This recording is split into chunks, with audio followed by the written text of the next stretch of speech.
This is DX Central Live.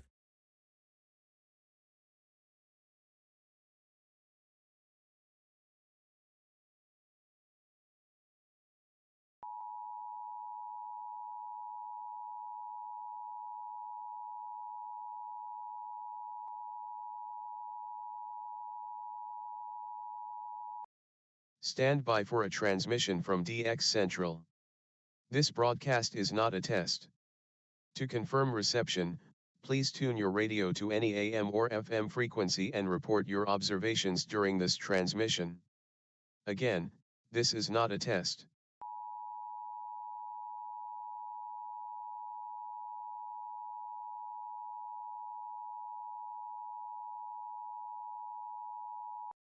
Stand by for a transmission from DX Central. This broadcast is not a test. To confirm reception, please tune your radio to any AM or FM frequency and report your observations during this transmission. Again, this is not a test.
DX Central Live is brought to you in part by Since 1933, the National Radio Club has been serving AMDXers while providing some of the most in-depth information in the hobby.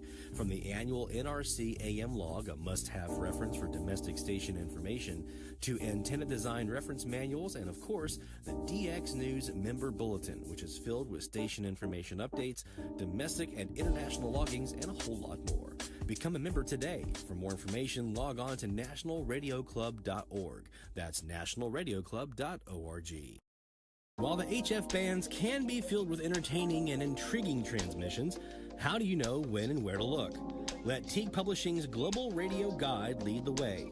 In addition to its exhaustive list of time and frequency for international broadcasters, radio hobby icon Gail Van Horn brings you equipment reviews, an SDR buyer's guide, feature articles, and more. Pick up your copy today. Visit teaguepublishing.com for more information. That's teaguepublishing.com. From the pages of its DX Monitor Member Bulletin, members of the International Radio Club of America share their domestic and international AMDX loggings. In its Mexican log, a wealth of information can be found of stations from south of the border. Technical guides, sunrise, sunset maps, and more make the IRCA a must-join for any AMDXer. For more information, log on to ircaonline.org. That's ircaonline.org. Through crashes of static in quiet hours, we listen. In languages we can scarcely understand, and of places we have only visited in our dreams, we listen. Incessantly, we perfect our array of aerials, receivers, and resources. We refine our skills and our techniques so that we might listen. We are DX Central, and we're all about radio. Visit us at dxcentralonline.com or check us out on YouTube. Search DX Central. Keep up with DX Central. Follow us on Twitter at DX Central.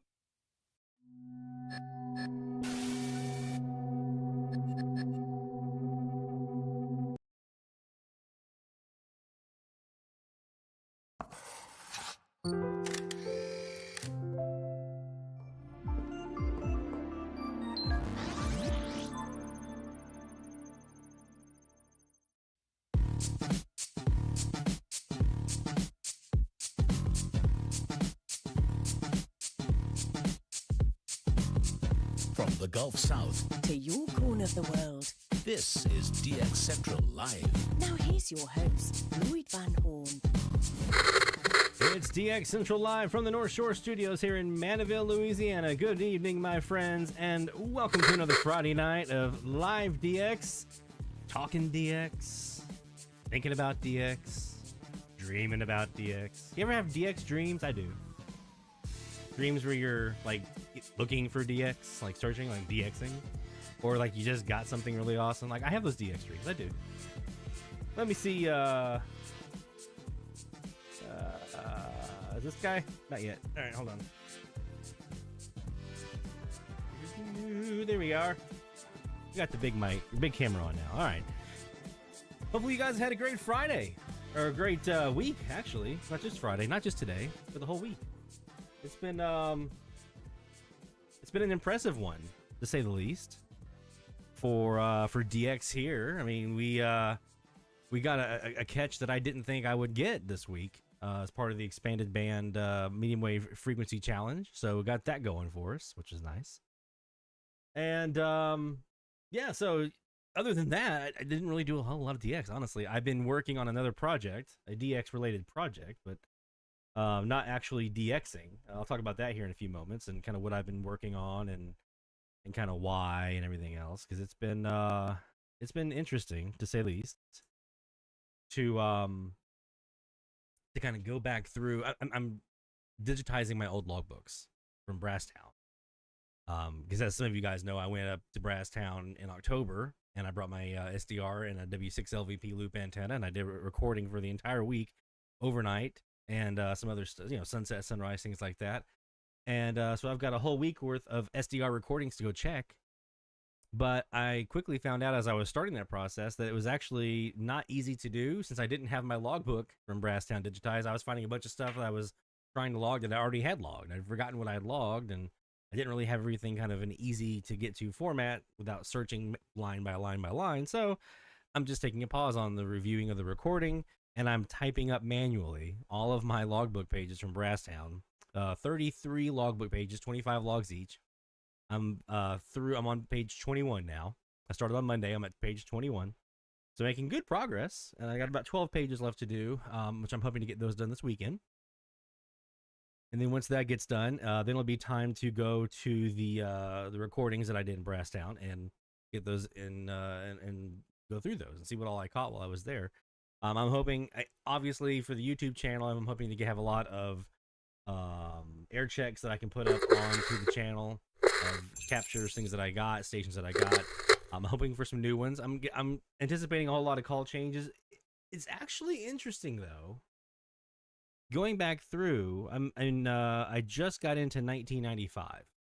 Okay, so I've done 1993 and 1994. Those are the 2 years I've done so far of the Brasstown log. I'm into 95 right now, and I have been very surprised at how many stations there are that are not only still on the air that I logged back in 1993, 1994. Not only are they still on the air, they still have the same call sign. And I'm not even talking about like the big guns, like the big 50 kilowatts. I'm talking about like little mom and pop 1,000 watt, 500 watt, 250 watt radio stations in the middle of nowhere, Tennessee, that have the same call signs they did over 30 years ago. It's actually pretty interesting. You think over time these call letters are going to change. You can expect some to stay, but you expect the vast majority to change. A lot of them haven't. It's been kind of surprising. So there's going to be a lot of stuff that's relogs from that October stretch that I did, which is fine. And, you know, hopefully get some good air checks to go from those. I'm really excited to see two things. What countries can I pull in? You know, now that I have more experience and more knowledge about how to do and more resources to do Latin American DX, things like that, can I pull in anything from Latin America, from Colombia? I had some Colombians, and there was one Honduran that I had while I was there. Back then, there was a lot. It was actually easier to get countries back then because you had things like Anguilla on 1610 as the only station on the frequency, the Caribbean Beacon in the Valley, Anguilla. It was the only one that was there. You had Turks and Caicos with Radio Vision Cristiana on 1020 and 530 and 535. The only things that were, well, except for 1020, but 530 and 535, realistically, the only ones that were there, right? So you had, it was a little easier to get some of these stations that were on back then, and some of these Latin American, Caribbean countries, things like that. It was a little easier back then.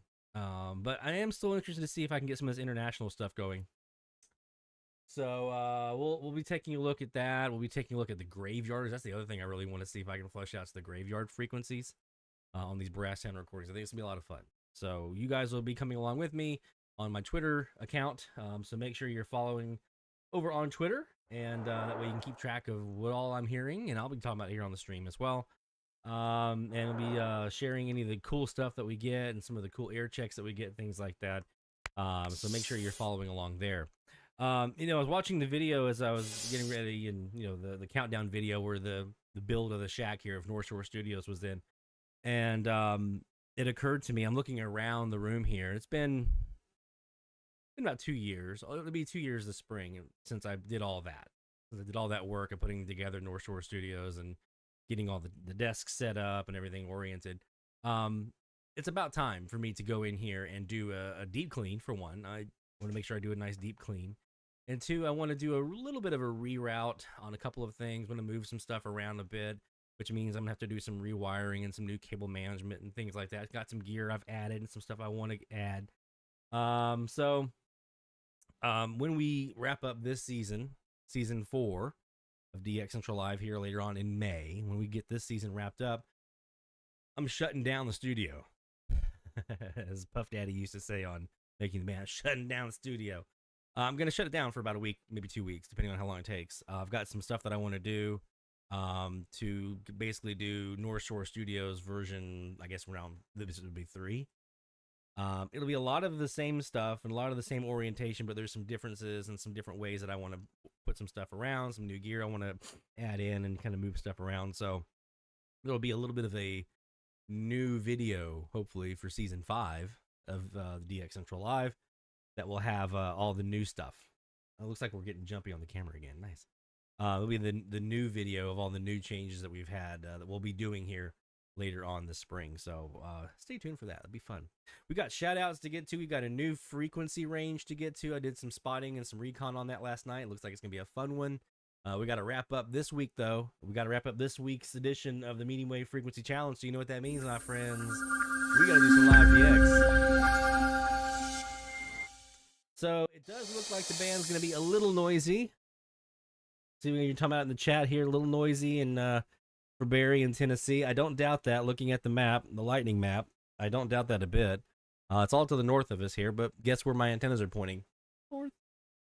So we're going to see if we can maybe get through some of that static here as we wrap up the expanded band. It was an interesting week.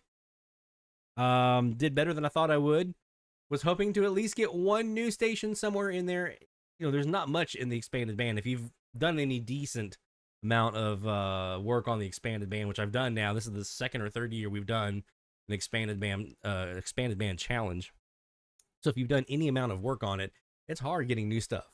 It's really hard getting new stuff into the logbook. So I just wanted to add one, and I did. We'll talk about that later when we do our shout outs. Let's start here with the Perseus, though. We're in the Jaguar software. We've got the northwest southeast antenna right now, right? That's the one we're on. Yep. So let's start on 1660. I've been chasing KQWB all week in North Dakota. Wanted to get them with an air check so I could have them up on the YouTube channel. Haven't heard them yet this week. Let's see if we can get them, though. 95% cheaper, and you can get it online. Just go to hims.com. What's up, Ma? Through Hims, you'll get a free medical consultation, discreet shipping if prescribed, a 100% online process, and trusted generic alternatives to the name brand. And it's a 95% off. That's right. Get generic for Viagra. I also wanted some TIS stations. None. Not one here, except for my local. Not a single TIS. Going through my Brasstown logs, there's a lot of TISs in there that I got back in the 90s. We'll talk about that later on. It's what time it is.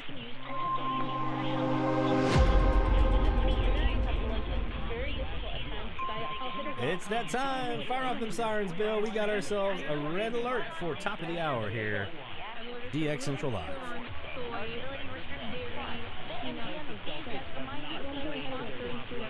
Had a lot of WCNZ in Florida this week.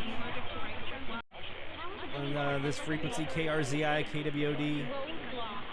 And I knew that I could really only eat about once a week or so, but once I actually made that commitment to taking it out, it was almost like, again, I hit this wall. I can't have gluten-free bread that had rice in it. I can't have a gluten-free pasta that had rice in it. And you'd be surprised how many things have these items in your diet. That's my journey. I don't know what it is for you that you know is just impacting your body and that ability to truly care and nourish it. And finally, the soul. Take care of your body as you'll live forever, but care for your soul as though you'll die today. Are we meeting that baseline basic when it comes to our soul? Morning and night prayers equating to at least 30 minutes a day, with an examination of conscience in there at the end of the day, which then prepares us to go to confession monthly. Are we reading about the lives of the saints or being inspired in some way by them? Keeping good company, in other words. Are we making it to Mass and truly being present to pray the Mass? Hey, Keegan. And be present for the sacrifice of the Mass. And again, other things we can do.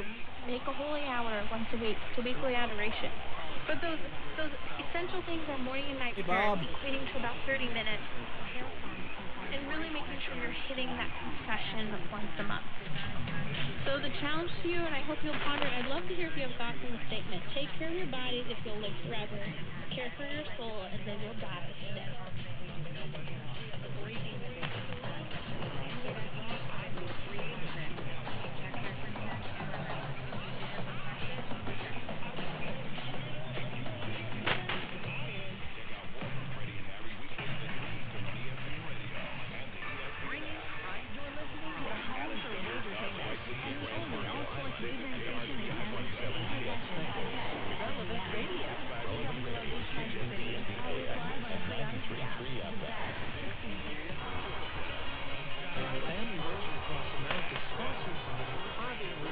It was 2 years ago when we did the expanded band week.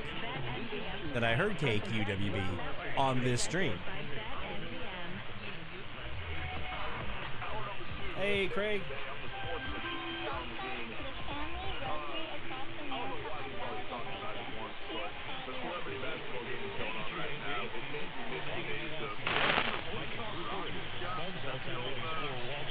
Let's see if we can get that stuttering on the camera to stop here.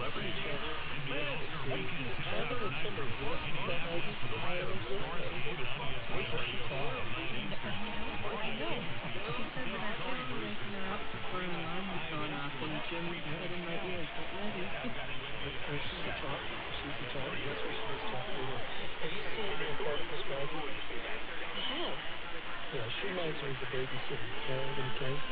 Oh my gosh. Yep.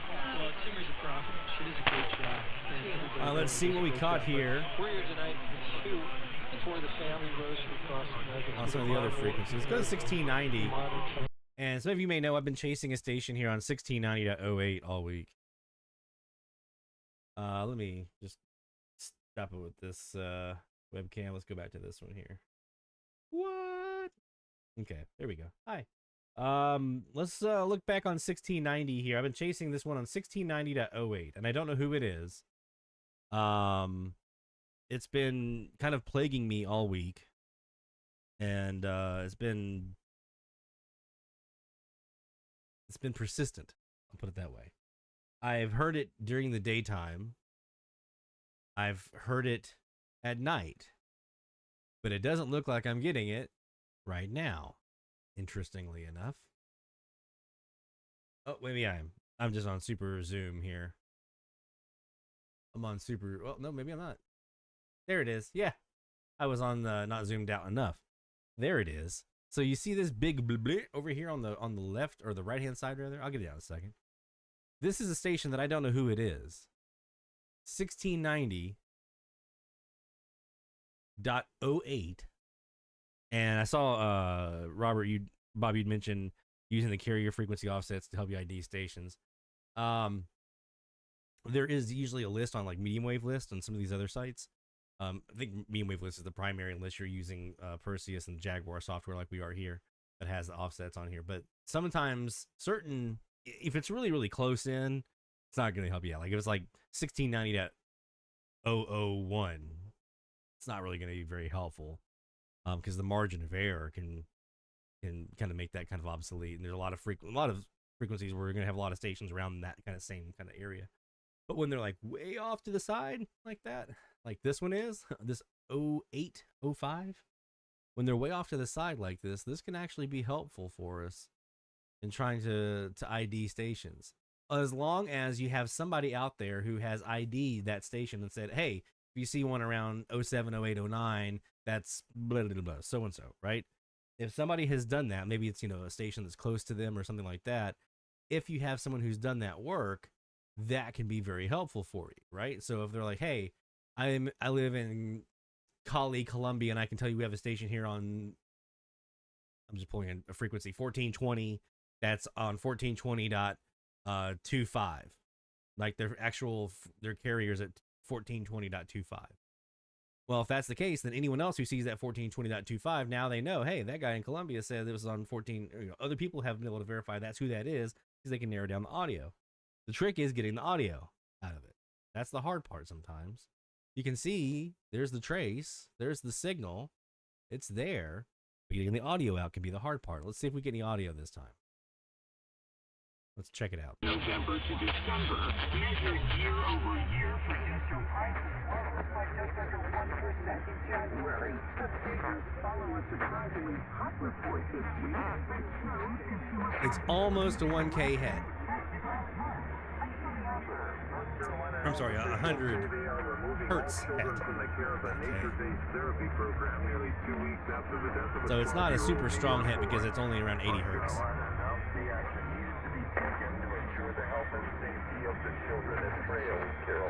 If it was a bit further off, like at 1690.98, that would be a nice big strong hit.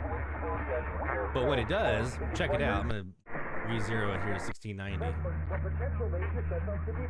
You hear how you have that low rumble? That's what it does. That's what you're kind of looking for.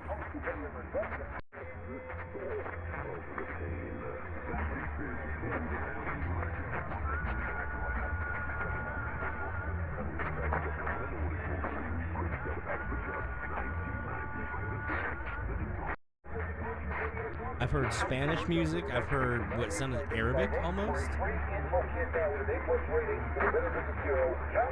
I've heard a man talking in Spanish, talking about an event that was taking place in Puerto Rico. It doesn't mean that they're in Puerto Rico.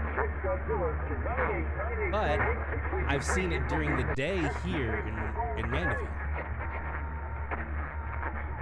The signal trace here at .08 has been present during the day, at 1 o'clock in the afternoon. So the trick here is to try to zero beat this audio.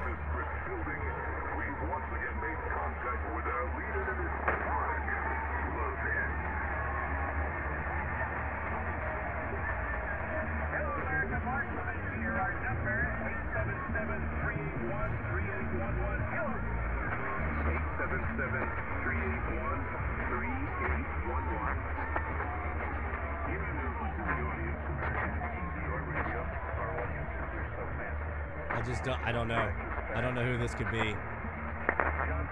I have not seen any listing out there anywhere that has a station on 1690.08. Not a one.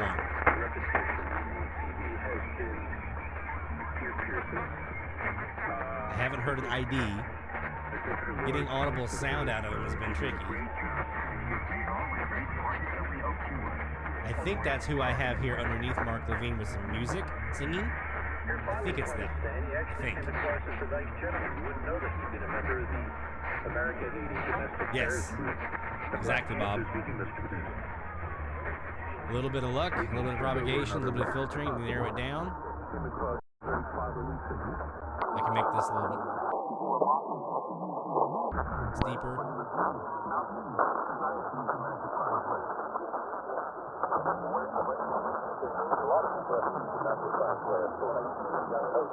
So what it takes to do this, by the way, this Jaguar software, this is one of the reasons that I got this Jaguar when I got my Perseus. It's one of the reasons I got the Perseus in general, so I could use Jaguar software to do this. I wanted to be able to get super tight on these offsets and use it to help me ID stations, especially since I do so much Latin American work.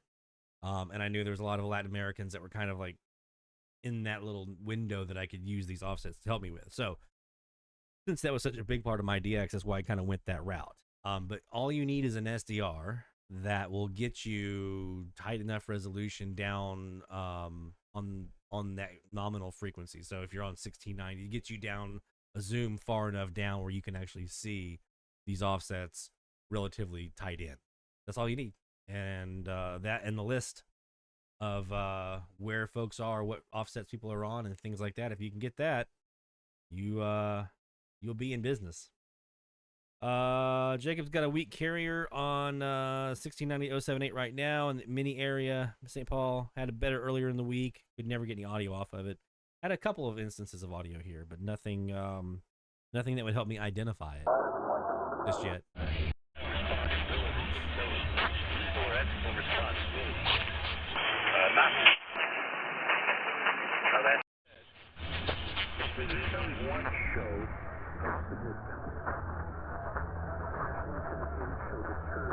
And I think there's the secondary hit right here. It's probably a TIS, maybe? I think this audio might be them.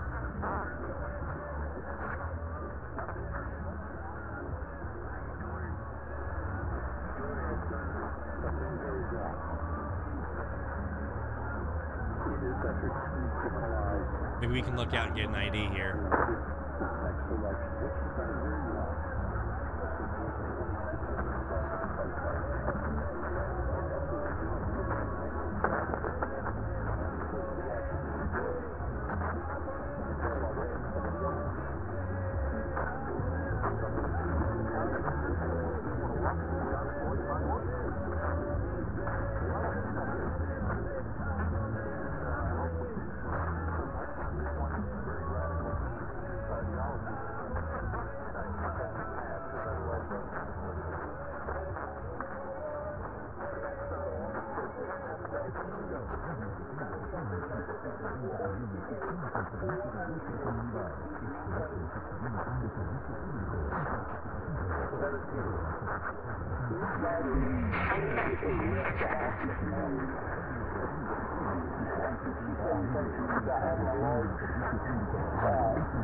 All right, we're going to widen out the filter here a little bit, and then we're going to pull this in the lower sideband because on the upper sideband, I've got 1700 here, which is a local TIS station that just causes all kinds of slop down below it. So we're going to back this up and see if we can catch anything that he might have said just there.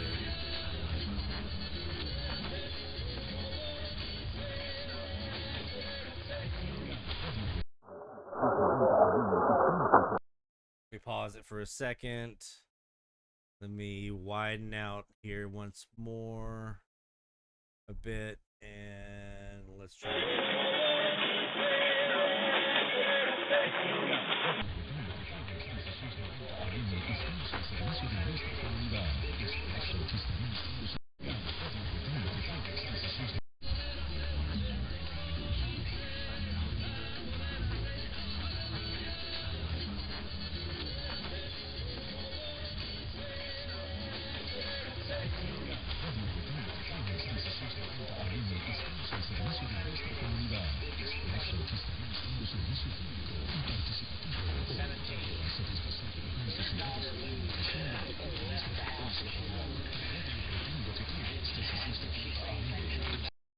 I'm going to try something dangerous here. I'm going to try it AM mode.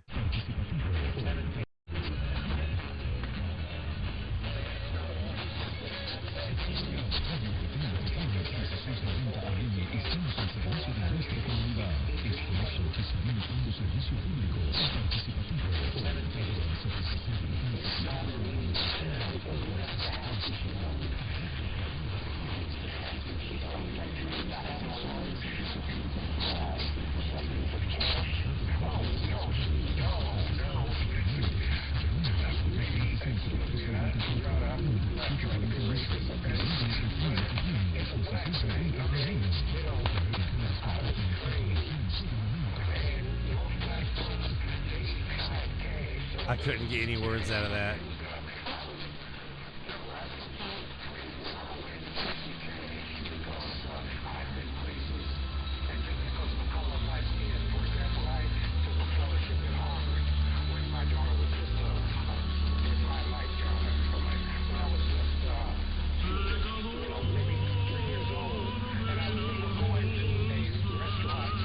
There you go. I mean, that's the audio there. That's them. This is the strongest that I've seen them so far this week.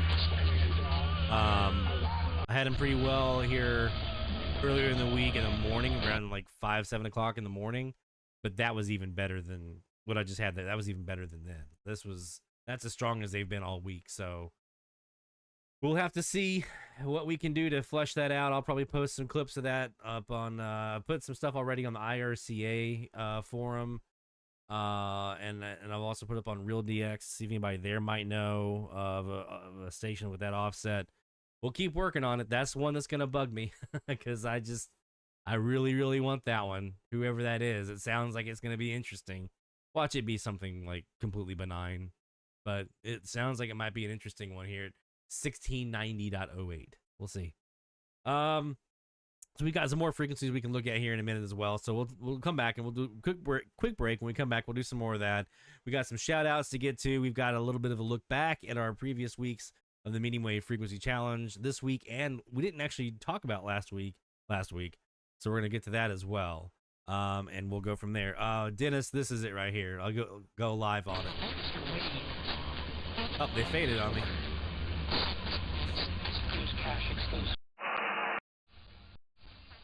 So he said, I told my daughter she ought to have 6 months worth of cash. Did he tell it's Mr. got Wade some the same pretty thing? deep singing in there, it sounds like. Till later. Mr. Wade uses cash, except when he doesn't. That is when he uses his corporate credit card, and at the end of the year, there you goes go. to his account and says, let's figure this out. That one, kind of operatic singing. That's them, whoever that is. So I know some of you guys have also seen the trace on your waterfalls, which makes me feel better that it's not just some local with a low-powered transmitter in my neighborhood or the neighborhood next to us or something like that. So at least other people are seeing it too. Makes me feel a bit better. Makes me not feel as crazy. All right, so let's take a quick break. When we come back, we have more live AMDX to get to right here on DX Central Live. We've got medium wave frequency challenge results and new frequencies and all kinds of stuff to get to. So don't go anywhere, my friends. More DX Central Live is heading your way. DX Central, because we're all about radio. Visit us at dxcentralonline.com or check us out on YouTube. Search DX Central. DX Central Live is brought to you in part by... From the pages of its DX Monitor member bulletin, members of the International Radio Club of America share their domestic and international AMDX loggings. In its Mexican log, a wealth of information can be found of stations from south of the border. Technical guides, sunrise, sunset maps, and more make the IRCA a must-join for any AMDXer. For more information, log on to ircaonline.org. That's ircaonline.org. While the HF bands can be filled with entertaining and intriguing transmissions, how do you know when and where to look? Let Teague Publishing's Global Radio Guide lead the way. In addition to its exhaustive list of time and frequency for international broadcasters, radio hobby icon Gail Van Horn brings you equipment reviews, an SDR buyer's guide, feature articles, and more. Pick up your copy today. Visit teaguepublishing.com for more information. That's teaguepublishing.com. Since 1933, the National Radio Club has been serving AMDXers while providing some of the most in-depth information in the hobby. From the annual NRC AM log, a must-have reference for domestic station information, to antenna design reference manuals, and of course, the DX News member bulletin, which is filled with station information updates, domestic and international loggings, and a whole lot more. Become a member today. For more information, log on to nationalradioclub.org. That's nationalradioclub.org. Through crashes of static in quiet hours, we listen. In languages we can scarcely understand, and of places we have only visited in our dreams, we listen. Incessantly, we perfect our array of aerials, receivers, and resources. We refine our skills and our techniques so that we might listen. We are DX Central, and we're all about radio. Visit us at dxcentralonline.com or check us out on YouTube. Search DX Central. Keep up with DX Central. Follow us on Twitter at DX Central.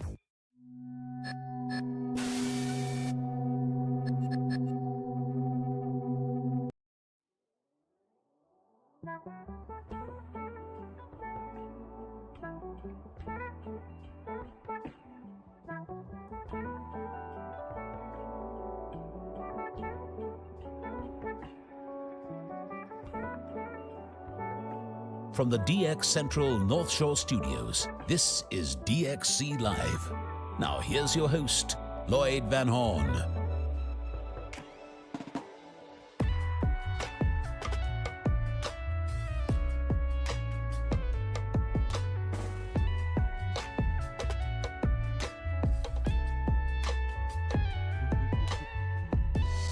Yeah. It's DX Central Live from the North Shore Studios here in Mandeville, Louisiana. Good evening, my friends, and thank you for being part of the fun.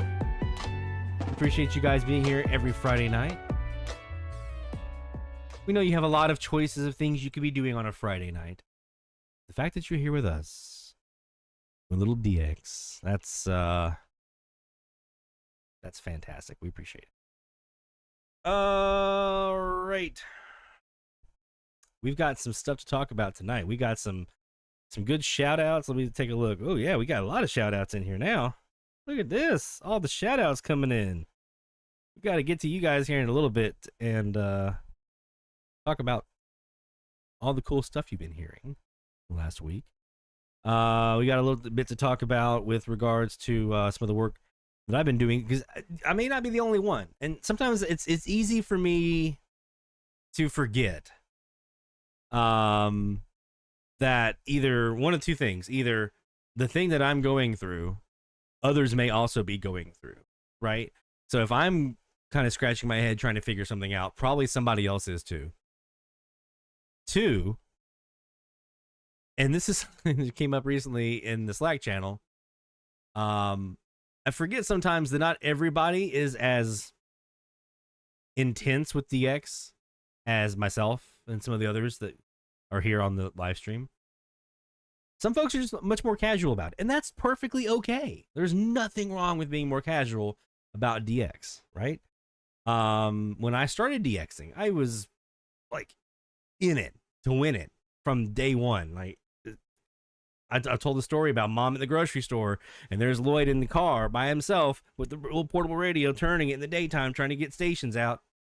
I've told the story about, going out in the middle of the woods and putting up a big antenna and stretching it from our house to out in the middle of the nowhere in the woods, 350 feet, just so I could try to hear Delaware, and did, by the way, from Brasstown. So it's easy for me to forget sometimes that not everybody is like, as fierce about this as I am. And that's okay. So I talk about sometimes about things like SDRs and what SDRs I recommend. You all know I'm a huge proponent of the AirSpy HF Plus Discovery. You all know I'm a huge proponent of the W6LVP magnetic loop. Like, those are the bread and butter, the tried and true. Like, this is how you're going to get just some great DX, right? Some fantastic DX will come to you if you use these. But it's not for everybody, right? Some folks just want to, where I'm over here, and a lot of us here on the channel right now that are watching are like, I want to hear every single station I possibly can. Every single station. I want to squeeze them all out of there. Just wring that ionosphere dry of every single drop that I can squeeze out of it. Some folks might just want to hear a certain state or country or a couple of countries. Some folks may just want to be tuning in just for the content. They just want to hear baseball over the radio.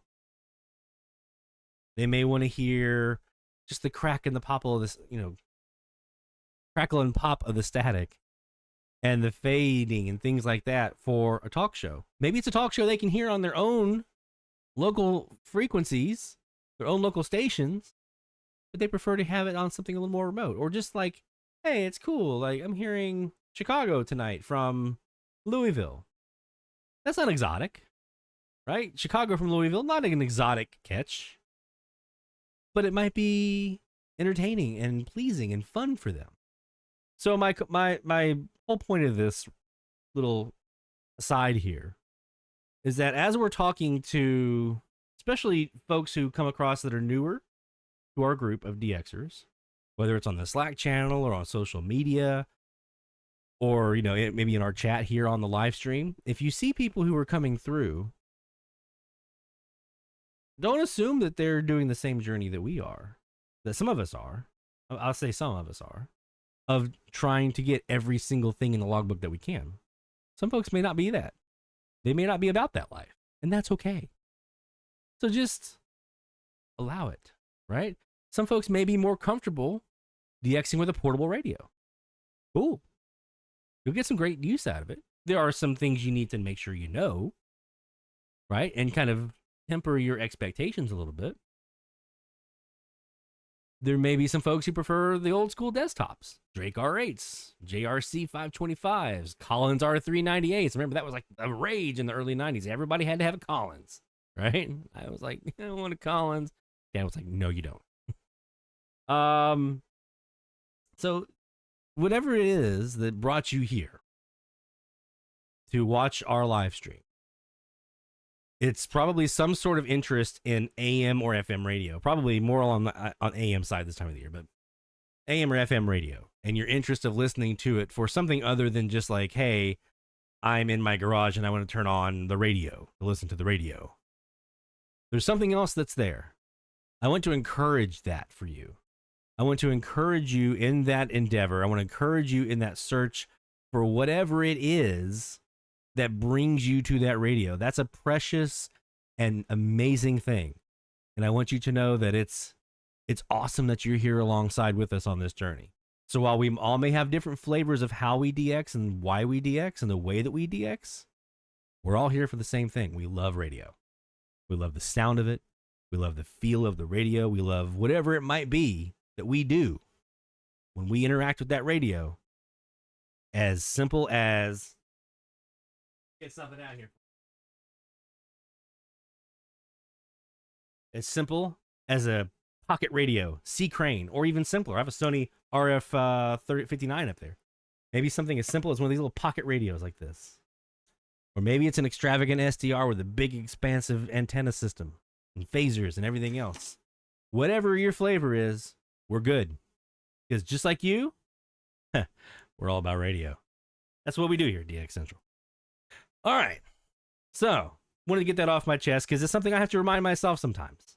That we're not all going to be sitting here as intense as some of the others are.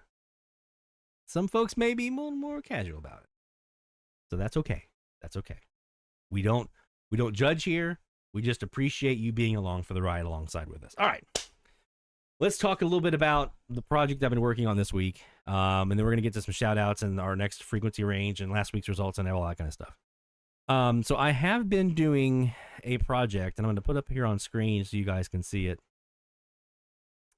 I've been doing a project where I've taken my old logbook that I did when I was in Brasstown. Okay. It's an old ARRL spiral notebook. I'm going to put this up on screen here so you guys can see along with me here. And I've taken this logbook, pardon the penmanship. I was never super great at it. Although I think one of these in here got better.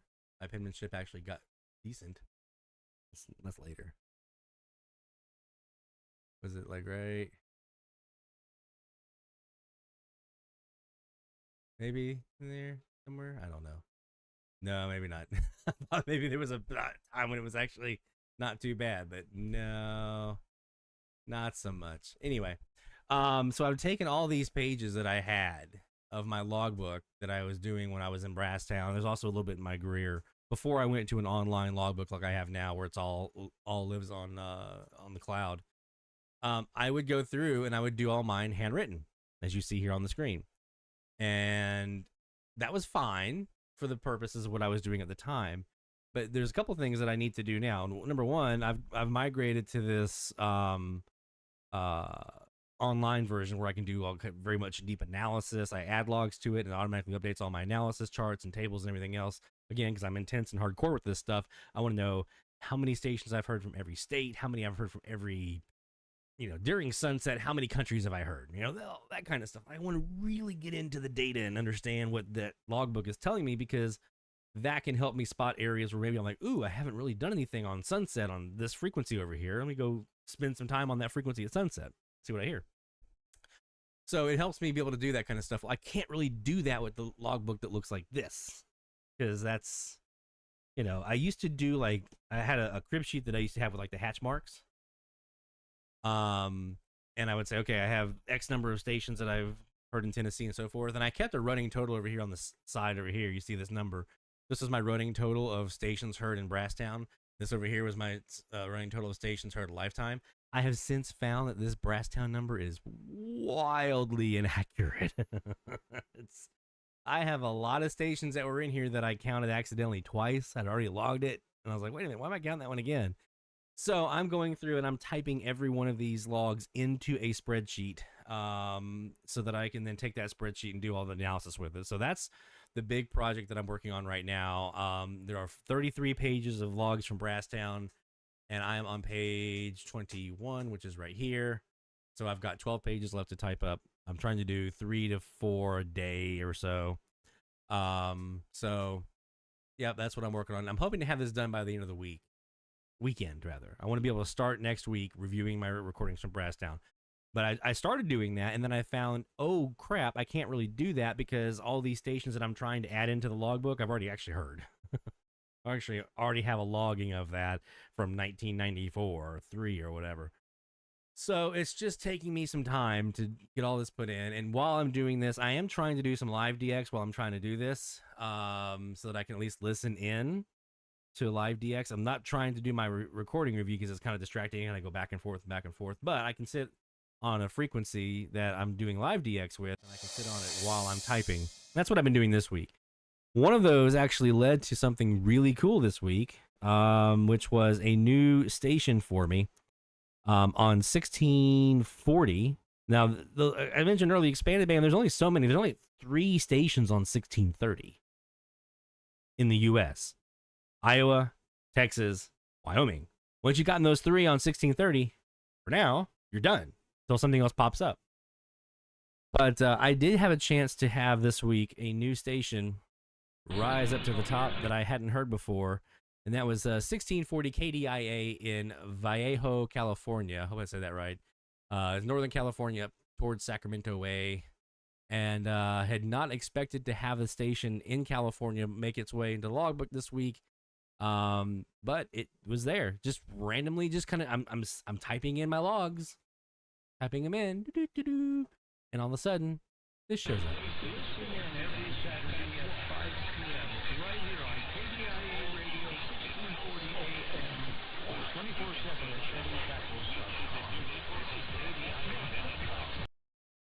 And there's another KDI ID that comes in here too. So that just kind of just showed up. I didn't expect it because I have other stations like KZLS on 1640 that really dominate. And then when they're not in, WSJP in Wisconsin comes in. I was looking for Utah. That's what I was doing. I was trying to get Utah. And so expecting if I'm going to hear anything here, it's going to be them. And then all of a sudden KDIA shows up just completely out of the blue. And this made me kind of think about a topic I wanted to talk about tonight, and then something else happened where another DXer this week heard something completely out of the ordinary on 1100. It was who was it? I think was it David? I can't remember who it was. Heard a station in Vermont on 1100, or normally for them WTAM owns the frequency. They heard a station in Vermont on 1100. I can't tell you how many times this has happened to me, where I'm on a frequency with either one dominant station or like a couple of dominant stations, and I'm like, there's no way I'm going to get that station. And then I do. And then I get it. So this is something that I want to talk a bit about. You hear me sometimes talking on the live stream or on our DX 101 videos or on our website about the art of DX. DX is not simply just turning on the radio and just seeing what happens. Sometimes there's an art to it. Going back to my earlier rant, sometimes it is just turning the radio on if that's kind of your thing. But if you're really wanting to kind of see what's there and kind of squeeze everything out, there can be an art to this. And part of that art sometimes is knowing that it's important to go sit on those frequencies where even though you know what you're going to hear 9 times out of 10, it's that one time that you don't know what you're going to hear that's going to get you something cool. I've got stories upon stories upon stories upon stories of this one. I'll share a couple with you. Some of these you guys have heard before, so you can kind of, tune up your radio while I'm talking if you've heard this before. But one example was 1140, just dialing around, expected to hear WRVA when I was living in Brasstown, North Carolina, Virginia, North Carolina, pretty close, right? Expected to hear WRVA, not a sign, not a hint of them. Instead, I had CHRB in High River, Alberta. Loud. Got a QSL card from them up in the cabinet up here. Another example of this was when I was living in Charleston, sitting on 1120, listening for KMOX. Instead, I had WBA, BJ. What is the call sign of that one? The one up in New York. I'll get it here in a second. We got 1120. KAJ, WKAJ up in New York. No sign of KMOX, but there was New York. Also on that same frequency, no sign of KMOX. Another DX session I had instead had well, actually no, they were there. KMOX was there, but underneath, I had Puerto Rico. Most recent example, here in Louisiana, was KNWN on 1000. I have to get through Oklahoma. I have to get through XCOI in Mexico. And, WMVP in Chicago. So if I get rid of one, like if I get rid of Oklahoma, there's Mexico. If I get rid of Mexico, there's Oklahoma. If I get rid of both of them, guess what? Here comes Chicago. Well, one night I went and none of them were there.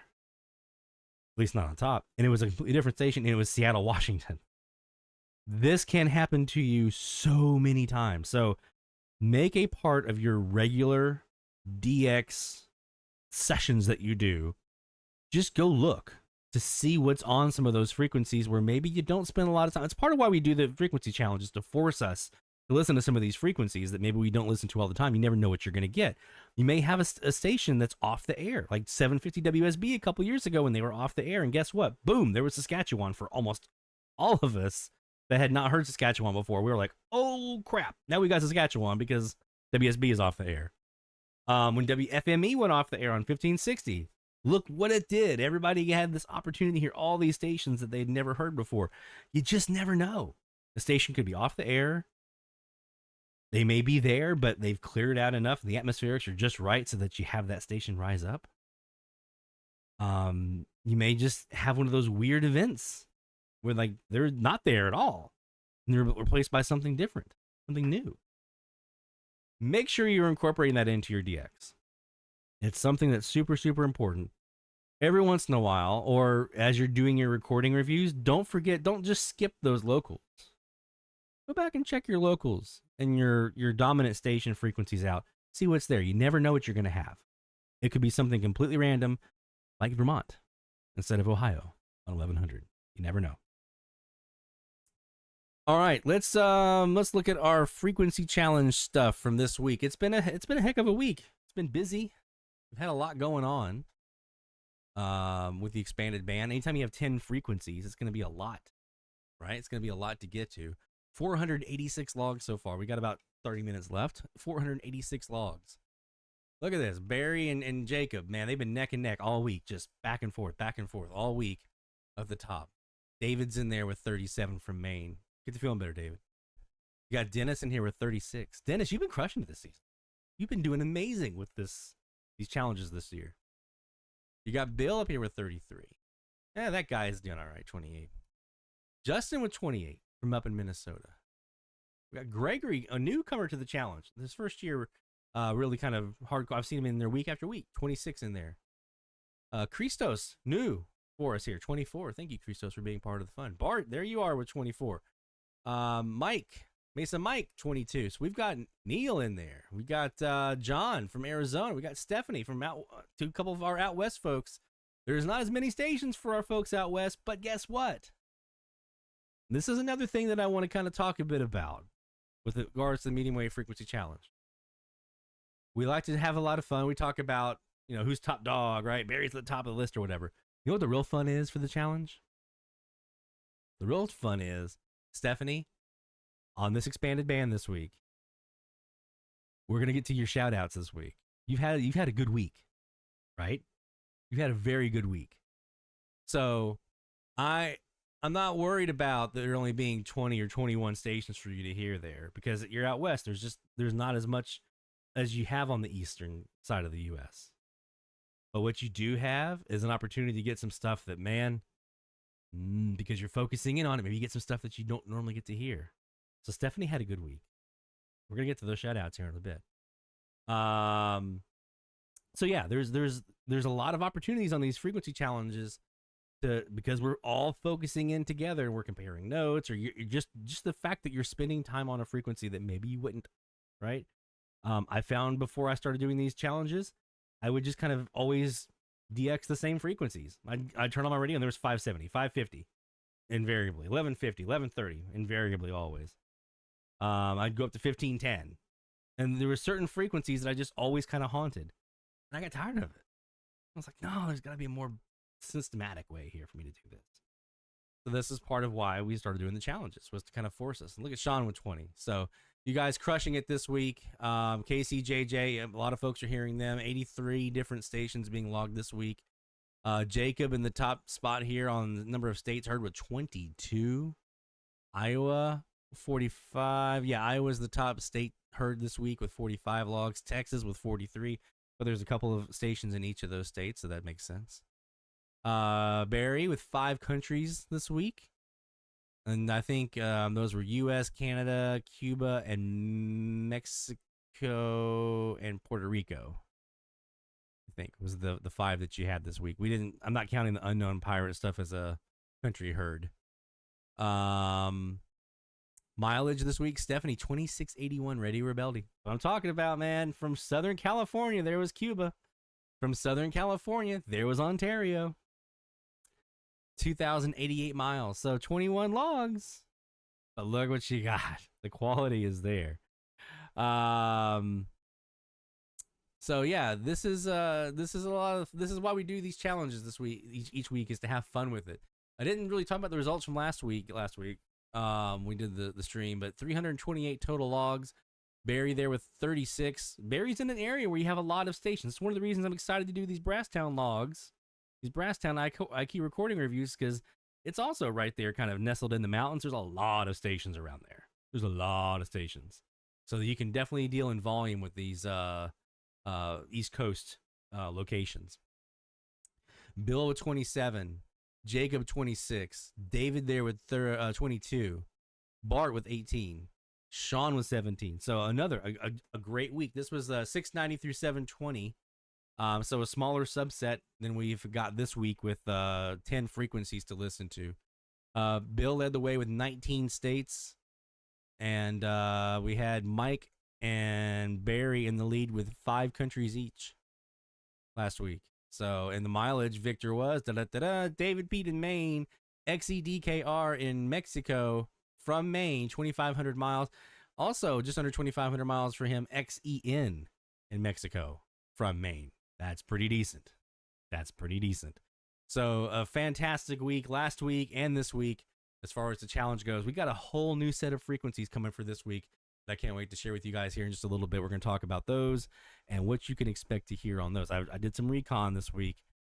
It's going to be challenging for some of us. I'm going to go ahead and say that. There are those of us in our midst, in our population, in our group here, that this next frequency range is going to be difficult for them for various reasons. But those are the weeks that somehow, some way end up being the most productive, because it's like, whoa, I didn't expect to hear anything on that frequency because of blah, blah, blah, blah.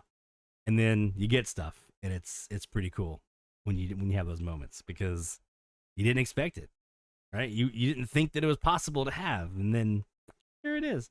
We're going to have some folks who have one of those weeks this week. All right, let's take a look at a couple of shout outs before we get into some more live DX and our new frequencies of the week. We'll start off with a couple of shout outs here. Let's start off with our West Coast folks here. We talked about John and Stephanie. Let's start with them first on our first round of shout outs. Let me get the Horn of Victory loaded up. Yeah, we got it now. Okay. John Johnson in Mesa, Arizona, got a couple stations this week. KSTA 1000 in Coleman, Texas, with a strong signal on the 15th. Sign on with complete station information followed by the national anthem. First time log, that's number 111 from the state of Texas, heard in Mesa, Arizona for John. That's 862 stations logged from Mesa, Arizona. There we go, my friend.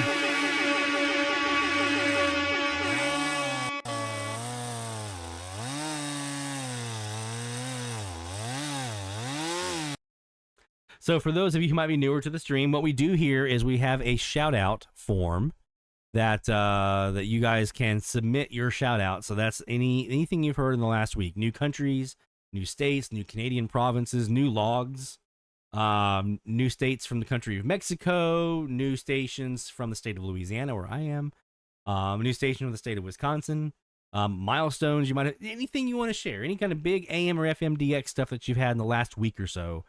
We like to give you a shout out here on the show so we can all applaud each other and kind of pat each other on the back. So that's what we're doing here with these shout outs. We have some fun with it too, with some of the little elements that we sprinkle in there. So good job, John. Appreciate you being part of the crew here. And that's crew with a K, by the way. I just got done with Mardi Gras. Stephanie, batter up. We got you in here. New from the previous challenge. She missed the show last week. But new stations last week, 700 KHSE in Wiley, Texas at 920 watts, 1,156 miles.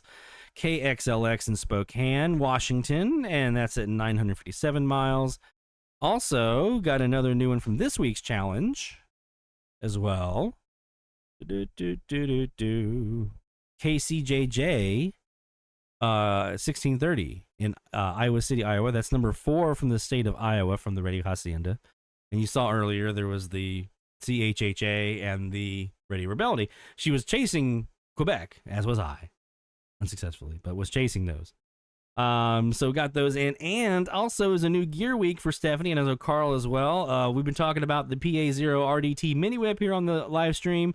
Both of them received theirs this week. So Stephanie got the new gear. The mini whip has arrived. Gonna try out phasing with one of the Wilbrook loops and see if she can create an array out of that. Just has to figure out how to mount it and ground it. So, Stephanie, my friend, we blow that horn of victory for the gear and the logs. Yes. Good job, my friend. There we go. Let's get one more in here, and then we'll get ready for our next round in the next hour. But let's go ahead to Barry. Barry got a couple of things this week. A log from a new station in Wisconsin. Last week's challenge, 710 WDSM in Superior. So you know what we do for Wisconsin logs around here, right?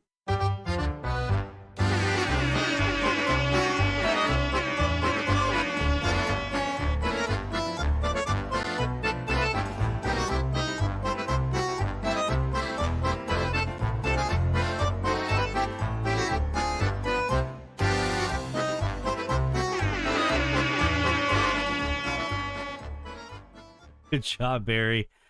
And we also had Barry reach 1,500. I don't have a little show for 1,500, but we know that was a new log. So we're going to get you some love in there, my friend.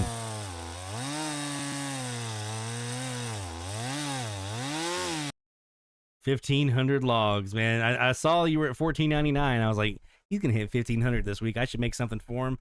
Never had a chance. Good job, my friend Barry. 1,500 stations heard from one location is no small task. No small task. Even East Coast DXers hit 1,500. Still no small task. Because once you get up there, like I'm at 865. It's a lot slower and harder now to get new ones in the logbook now than it was at 400 or 200. Right? They still show up. They still come. I had a nice run in December and January when I was under 800. I had a really nice run there for a little while. Well, man, I think I had 120 stations logged in 2 months, right? Between January and December. But now it's slowed down again. So you'll have little spurts and then... So we're going to get to more shout outs here in the next hour. I did want to touch on a question that we got here in the chat from David Goodman. Good evening, everyone. Does anyone here use a radio with an analog dial or digital readouts considered pretty much necessary now? His best radio is a GE Super Radio. Good question. And this really is a matter of preference. If you're used to an analog dial and you're good at DXing that way, I have a Super Radio up in the cabinet up here, as well as Super Radio 3. Then by all means, they can be really great. They're super quiet, obviously. Where it begins it depends on what you're DXing again. And so it depends on if you're looking for like splits from transatlantics and things like that. That can be a little more tough on an analog. You can still do it. People do it. People do ultralight DXing on the beach with a analog face dial, and they get TAs and TPs, transatlantics and transpacific, by the way. They get these transoceanic catches with analog radios. You can do it, but it's easier to do with a digital. And that's the thing, is it's easier to do any DX with a digital readout. There are some great radios out there now that have digital readouts that are super quiet, super sensitive, and work really, really well. You don't have to find a Sony ICF 2010 on eBay. I got one because I wanted one because I grew up on that thing. But you can also get like with a TEF 6686 radios that are out now. What's it? The Quotson SR286 or S286 or one of those. I forget what the model number is on it. There's ones out there that will work really well if you're looking for a portable or a desktop radio that doesn't have an analog face. It's really up to you. It's up to your preference. There's no rhyme or reason. That's one of the great things about DX is it's a very personal hobby. It's how you want to DX. It's what you want to hear. It's your preference. Do you like the analog? Do you like the feel of the older equipment? By all means, specialize in that. That can be like your thing, right? That can be your part that you bring into the hobby is that you hold on to those vintage pieces of gear and make sure that they don't just fade into oblivion. We have a bit of both here. I've got a Drake R8 and the Drake SPR4 up in the attic. I gotta find some room for them. I do my spring cleaning this spring. We got the analog radios. We got a bunch of portables up here in the attic and the cabinet right here. Then I've also got all the SDRs. So we do a little bit of all of it here at DX Central because we just love radio. Doesn't matter how we do it. We just love radio. All right. Let's see here. We got some new frequencies to get to, don't we? The new form will be going live here very, very soon. In fact, I'm going to go ahead and publish that. And I'm going to go ahead and publish this. So we're going to go ahead and publish these now. Oops, I should have done that. We got new frequencies to get to this week. As a matter of fact, I need to get that queued up. So let me do a quick break really quick. When we come back, we're going to get the new frequencies announced here. So don't go anywhere, my friends. DX Central Live is going to come right back. DX Central, because we're all about radio. Visit us at dxcentralonline.com or check us out on YouTube. Search DX Central. DX Central Live is brought to you in part by... From the pages of its DX Monitor member bulletin, members of the International Radio Club of America share their domestic and international AM/DX loggings. In its Mexican log, a wealth of information can be found of stations from south of the border. Technical guides, sunrise, sunset maps, and more make the IRCA a must-join for any AM/DXer. For more information, log on to ircaonline.org. That's ircaonline.org. While the HF bands can be filled with entertaining and intriguing transmissions, how do you know when and where to look? Let Teague Publishing's Global Radio Guide lead the way. In addition to its exhaustive list of time and frequency for international broadcasters, radio hobby icon Gail Van Horn brings you equipment reviews, an SDR buyer's guide, feature articles, and more. Pick up your copy today. Visit teaguepublishing.com for more information. That's teaguepublishing.com. Since 1933, the National Radio Club has been serving AM/DXers while providing some of the most in-depth information in the hobby. From the annual NRC AM log, a must-have reference for domestic station information, to antenna design reference manuals, and of course, the DX News member bulletin, which is filled with station information updates, domestic and international loggings, and a whole lot more. Become a member today. For more information, log on to nationalradioclub.org. That's nationalradioclub.org. Through crashes of static in quiet hours, we listen. In languages we can scarcely understand, and of places we have only visited in our dreams, we listen. Incessantly, we perfect our array of aerials, receivers, and resources. We refine our skills and our techniques so that we might listen. We are DX Central, and we're all about radio. Visit us at dxcentralonline.com or check us out on YouTube. Search DX Central. Keep up with DX Central. Follow us on Twitter at DX Central.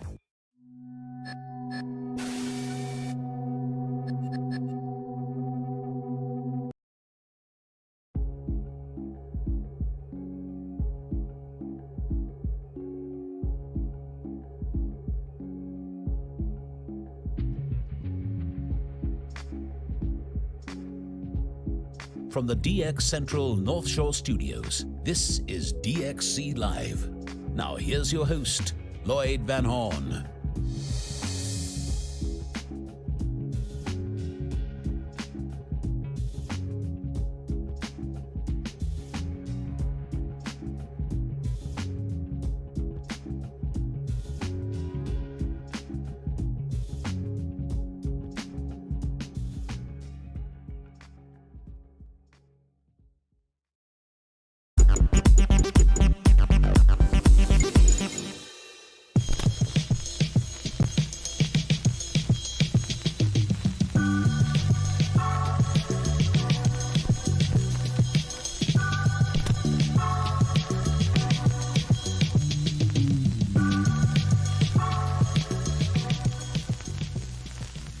All right, there we go.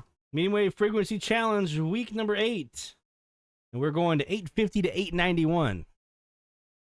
Gonna be a tough one for me. It's gonna be tough for me, I tell you that, with WWL. Right in the middle of that. Woo, I tell you what, it's gonna be tough. It's gonna be real tough. That makes 860 and 880 not super easy, not super great. Because it's a beast around us here.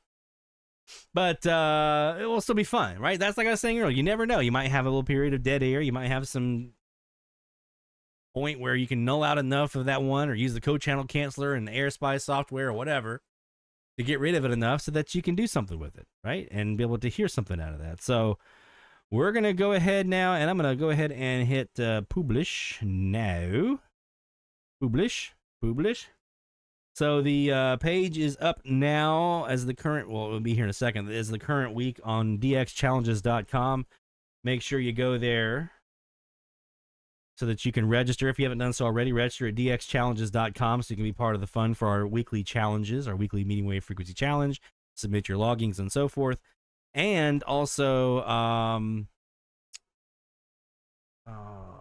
so yeah, that'll be published here. The form will be published at 8 o'clock, so in about 3 minutes. But it's 57 after the hour, and you know what that means, my friend. Let's go to the new frequencies for...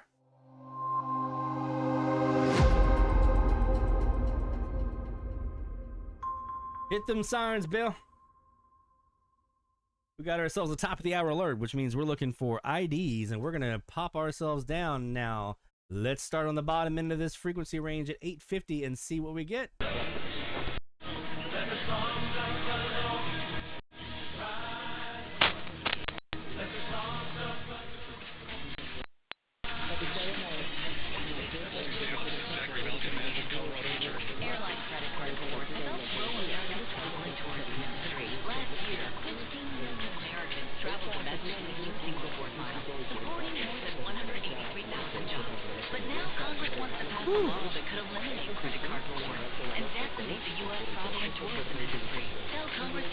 Glad you're back, Haley. Glad you're feeling better. Visit handsoffinerewards.com/travel to take action. KOA. For the ones who work hard to ensure their crew can always go the extra mile. And the ones that didn't take long. So everyone can go home on time. They're Ranger, offering professional grade supplies backed by product experts, so you can quickly and easily find what you need. Plus, you can count on access to a committed team ready to go the extra mile for you. There's the Morse code from Radio Relay down in Cuba on 850. Ranger, for the ones who get it done. As a mom, comforting my family is what I do best. Big Vapor Stick provides soothing non-medicated. We have 3 frequencies in the range this week that have Relay. So listen for the Morse code on 850, 860, and 870. And my family. Big Vapor Stick, soothing comfort for the whole family. But when you need more comfort for yourself, try Big Vapor Shower. Now I'm going to turn my vactrol back a little bit. So we heard KOA on 850 here.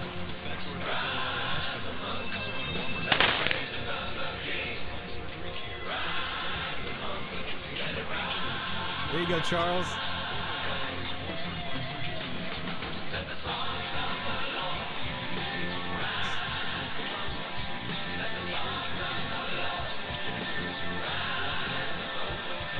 So we're going to take this vactrol back the other way for a second.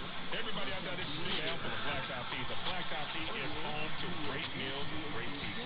As we get a little more sunshine every day, start to lighten up your day with those great lunches at the Black Eyed Peas. Don't forget that all of your lunches come with 2 side dishes and those famous rolls as well. Dinners are fantastic. They have specials every single night. Monday is still my favorite with chicken fried Monday at the Black Eyed Peas. Do yourself a favor. Find yourself something on that menu and you will be back just like I have year after year.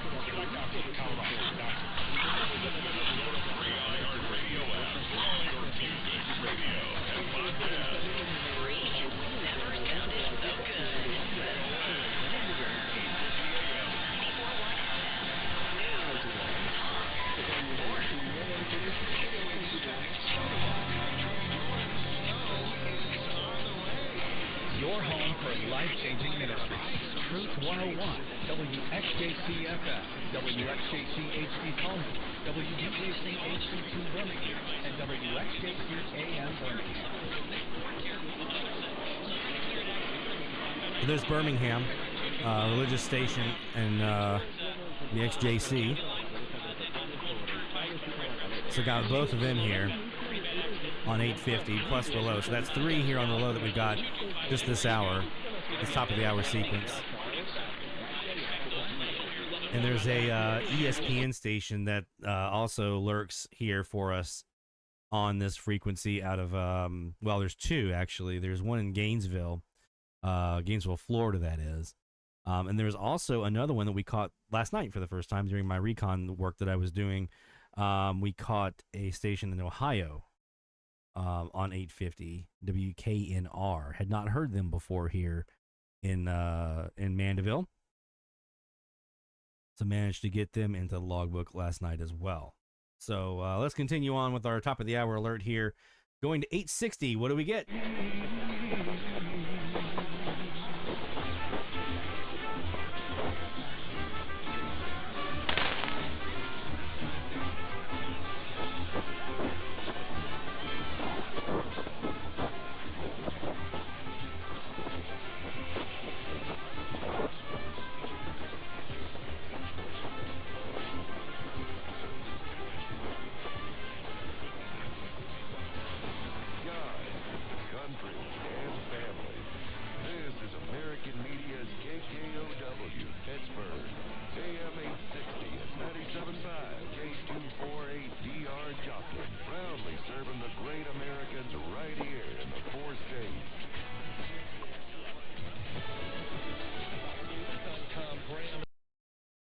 All right, so there was KKOW in Pittsburgh, Kansas on 860. They're pretty common for us here. Also, last night during the recon, heard Radio Rouleau on 860 as well, their usual RR Morse code ID.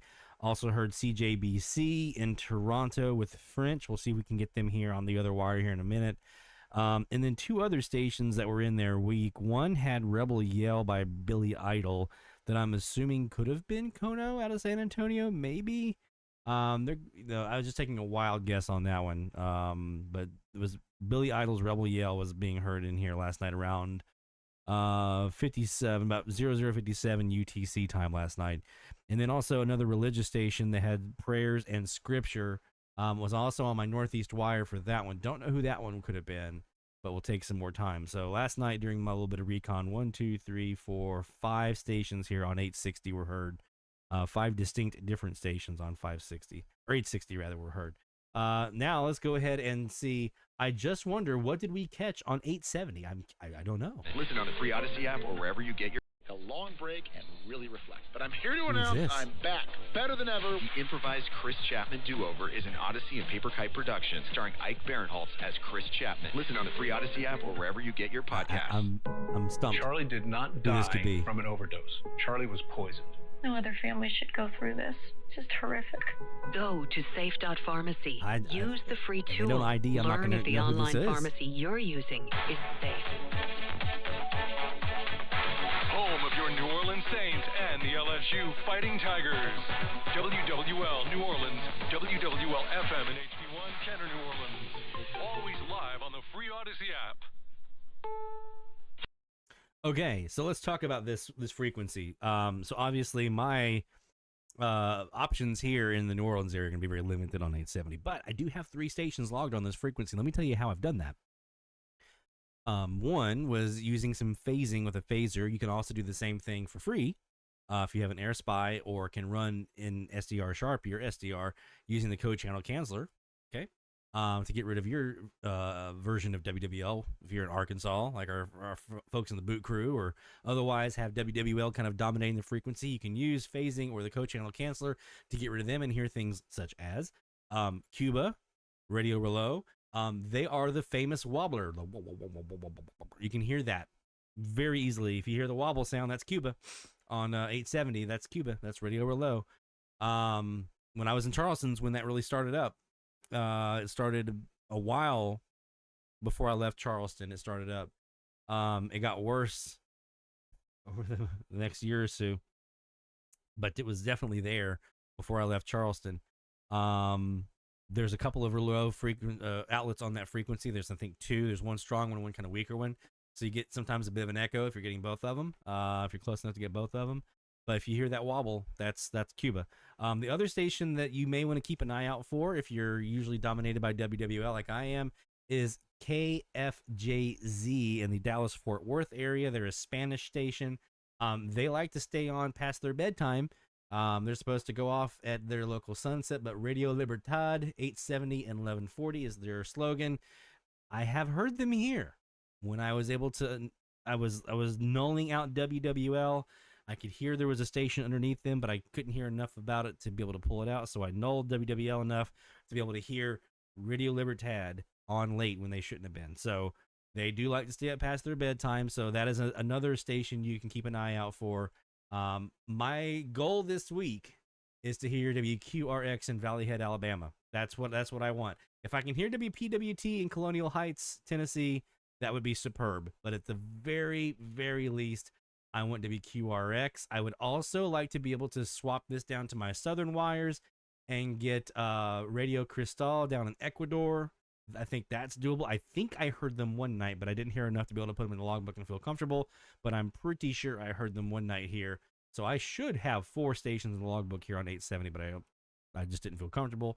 And then a lot of you guys have been hearing Argentina, Radio Nacional down in Buenos Aires. Jacob has heard them up in Minnesota. A lot of folks have been hearing them. This is the one that you can try for. Bill heard them in Michigan. Barry's heard them in Tennessee. A lot of folks have been hearing this station over the last 3 or 4 months. Go get them. Spend some time on 870. Point your antennas down towards the south. Look for Argentina. This is definitely within your grasp for a lot of you who have, even not even like the big expansive DCAS. I mean, Jacob, you're not running a big DCAS, right? This is definitely something that's within a lot of folks' grasp. Bill Curry not running a DCAS, right? He's running a W6LVP loop and heard Argentina with that loop. So it's doable for a lot more of you than you think. Give it a shot. And you can run, we talked about last week using the Kiwi SDRs. There's a Kiwi SDR in Buenos Aires. You can run up against that and get a live real-time look and see if what you're hearing matches what they're hearing down there. And that can help you hopefully get Argentina in the logbook. I want somebody this week to hear Argentina that has not heard them yet. That's my goal for this week's Medium Wave Frequency Challenge. I want someone who does not have Argentina in their logbook yet. I want somebody to get that in their logbook this week. Okay? Who will it be? At least one of you. I want to see it. I want to see Argentina in the logbook this week for one of you that doesn't have it yet. Let's look at 880 and see what did we catch here on 880. Let me go back and there we go. Oh, that slop. Even an upper sideband.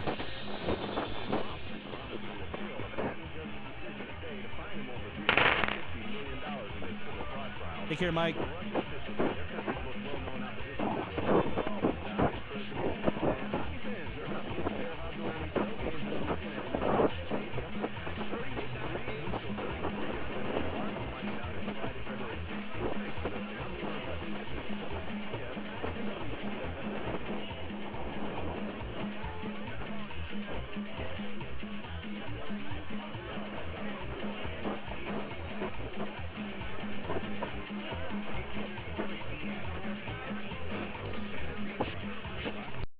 Okay, so let me tell you a couple of the stations that I have heard here. KJOZ here in Conroe, Texas. I think that's probably who that Spanish station is here on top. There is also a Progresso outlet here on 880 that can be heard. They're not super mega loud, but they can be heard. I've heard them in Charleston, heard them here, I've heard them in Brasstown. They can be heard. Even without a big expansive antenna, you can get the Cuban for a lot of you. WCBS obviously is a lot of folks here in New York, so there's going to be a lot of folks hearing that one. KRVN, you're not hearing WCBS, you're probably hearing KRVN in Lexington. We've heard obviously a lot of the folks getting KJJR and the DX test, but I think some of the folks out west can hear that one pretty evenly throughout the course of the year. You do have a station here in Seattle, KIXI on 880. It's also doable for a lot of you. So a couple of options in here. There's nothing really in Mexico. Not a lot, honestly, in Latin America here in on 880. There's some smaller stations. There's a Caracol outlet here that's 20 kilowatts here in Colombia. I say smaller, but you know, not the big normal huge blowtorch Colombians that we see on some other frequencies like 810 and 1000 and so forth. There is a 10 kilowatt station, Radio Católica, here in Quito, Ecuador. Try for some Latin American hunters like myself. But really KRV and WCBS, those are the main ones I think most folks are going to be contending with this week. Let's go to 890 and see how loud WLS was tonight. This is 890 WLS AM Chicago, 94.7 WLS FM, HD2 Chicago. All right, that was decently loud. My recon last night didn't have a lot here. I chased after, there was a couple of stations that I heard. I'll tell you one thing about WLS real quick, though. Last night, they were running Motor Racing Network, NASCAR. Threw me for a loop. I was sitting there thinking, oh, who do I have? I would never have guessed. WLS running Motor Racing Network NASCAR coverage out of Chicago. Would have never guessed it. They were doing the Daytona stuff that's going on this week down there, and never would have ever guessed in a million years that the station I was hearing carrying NASCAR was WLS, but it was. So just something to keep in mind. Doesn't mean if you hear MRN or NASCAR stuff, it's absolutely WLS, but they do it. So keep that in mind. Also heard a station here with a female choir doing the national anthem. I think that was probably WLS, though. I think there was a choir doing the national anthem last night at the NASCAR race. There was someone in here doing salsa music that I don't think it was Progresso. I'm not sure who it was. I never got an ID.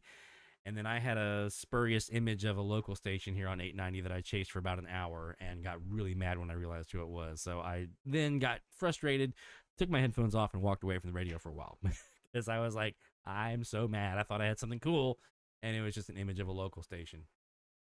That will happen, though. That will happen. So I don't know who else out west, what you guys typically hear on 890. But the big one is, I think I saw Charles mentioning Utah here. KDXU 10 kilowatt. Let's see what you got in California. You got a 10K up here. 5K. There doesn't look like a whole lot here on 890. There's a CJDC in British Columbia, 10 kilowatt. Barry, I challenge you to hear them this week. I challenge you, my friend. Get them in the logbook. He's our British Columbia whisperer this season. He's got 2 from the East Coast. So make it 3, man. Get you some British Columbia here. That's a little far up there. I'll tell you what, if you can hear that station in Dawson Creek, I don't want to wait. If you can hear that British Columbia station, could Alaska be far behind? I don't know, man. I don't know. So yeah, there's a couple of stations in there for us, for a lot of us to hear. This is one I'm really hoping to get this week from my old haunt of South Carolina, Blythewood, South Carolina, the BBAJ. Would love to have them in the logbook this week. So yeah, there we go. Those are the frequencies we're dealing with, 850 to 890, and also that does go to 891. By the way, so if you have that hit on 890 from 891 and you've got Algeria coming in, guess what? That counts. So you have a shot if you can get Algeria in your logbook this week. Somebody's gonna do it. Somebody's gonna have Algeria for the first time. I just have a feeling they're gonna get it. Oh, that's right. You did, didn't you? It was a couple weeks ago. That was the second British Columbia that you got was Dawson Creek. So. You can do 1, you can do 2, right? Come on, man. You can do it. I got you challenged here to go get that other BC. I don't want to win. All right, so that's what we got here, 850 to 891. Let's take a quick break, and when we come back, we're going to do some more shout-outs and some more Live DX, actually. Of course, this hour of Live DX is brought to you by IRCA, International Radio Club of America, IRCA Online. And earlier, our last hour was brought to you, in case I didn't mention it, the National Radio Club, nationalradioclub.org. I make sure every one of us if you watch this stream and you have any enjoyment at all of what we talk about here with AM and FM DX, make sure you are a member of the clubs. It is not expensive to do so, either one of them, right? You can do either one of them super cheap, and you have a lot of benefit in doing so. They support us as a community, and they support us here at DX Central, so I absolutely urge you to become a member of both the IRCA and the NRC if you have not yet done so, because they're both critical to our long-term success in our hobby here. So don't go anywhere. More DX Central Live coming your way. DX Central, because we're all about radio. Visit us at dxcentralonline.com or check us out on YouTube. Search DX Central. DX Central Live is brought to you in part by... Since 1933, the National Radio Club has been serving AMDXers while providing some of the most in-depth information in the hobby. From the annual NRC AM log, a must-have reference for domestic station information, to antenna design reference manuals, and of course, the DX News Member Bulletin, which is filled with station information updates, domestic and international loggings, and a whole lot more. Become a member today. For more information, log on to nationalradioclub.org. That's nationalradioclub.org. While the HF bands can be filled with entertaining and intriguing transmissions, how do you know when and where to look? Let Teague Publishing's Global Radio Guide lead the way.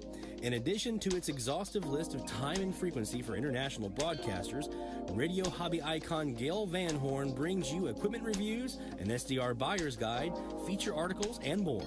Pick up your copy today. Visit teaguepublishing.com for more information. That's teaguepublishing.com. From the pages of its DX Monitor Member Bulletin, members of the International Radio Club of America share their domestic and international AMDX loggings. In its Mexican log, a wealth of information can be found of stations from south of the border. Technical guides, sunrise, sunset maps, and more make the IRCA a must-join for any AMDXer. For more information, log on to ircaonline.org. That's ircaonline.org. Through crashes of static in quiet hours, we listen. In languages we can scarcely understand, and of places we have only visited in our dreams, we listen. Incessantly, we perfect our array of aerials, receivers, and resources. We refine our skills and our techniques so that we might listen. We are DX Central, and we're all about radio. Visit us at dxcentralonline.com or check us out on YouTube. Search DX Central. Keep up with DX Central. Follow us on Twitter at DX Central.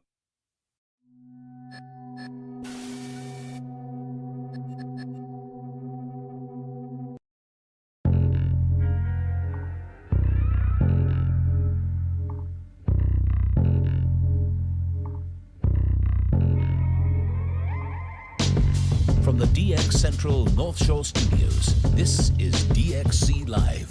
Now here's your host, Lloyd Van Horn.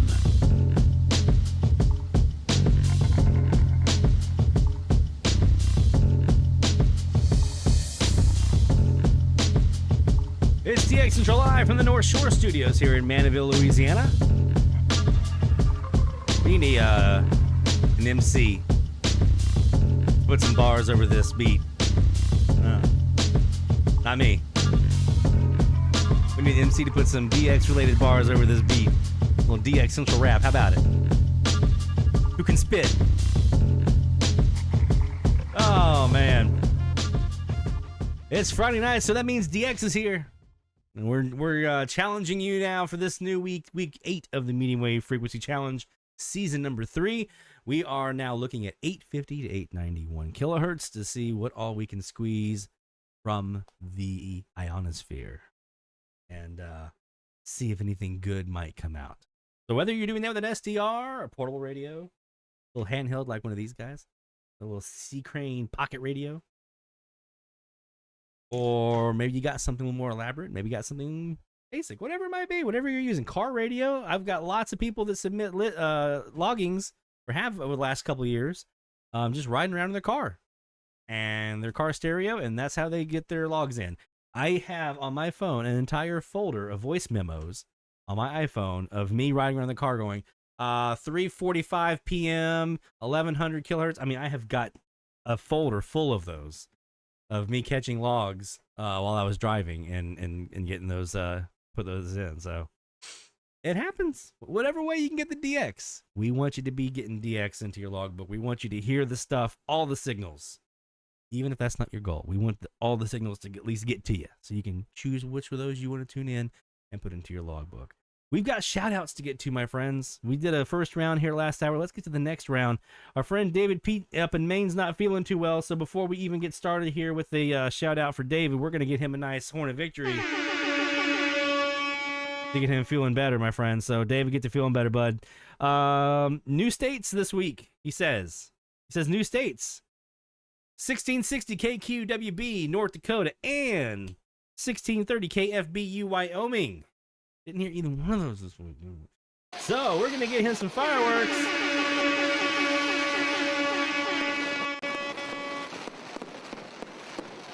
Good job, man.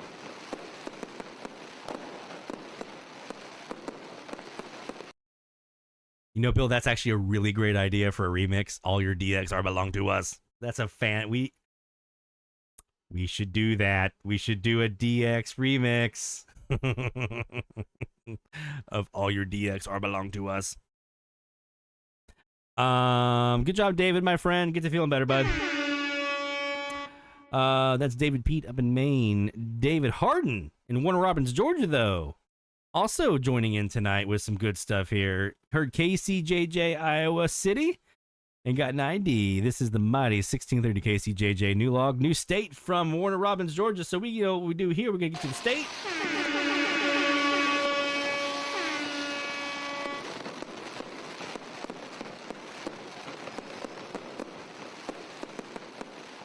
And we're gonna get you the logs, both of them.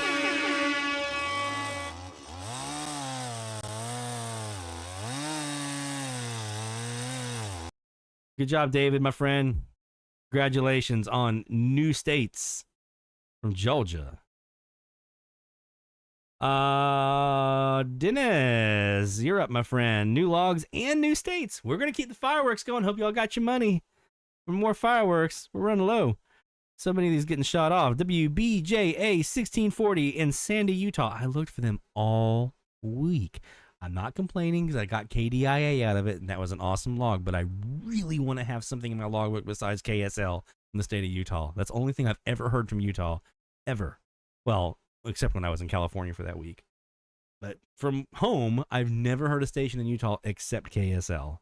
I really desperately want something else. So KBJA 1640 Sandy, Utah, 1,836 miles is a new distance record for U.S. states for Dennis. Also heard KQWB 1640 West Fargo, North Dakota, and heard a DC area TIS station, 62 miles, 10 watts, WRBN 347 on 1640. So we're going to start with the states.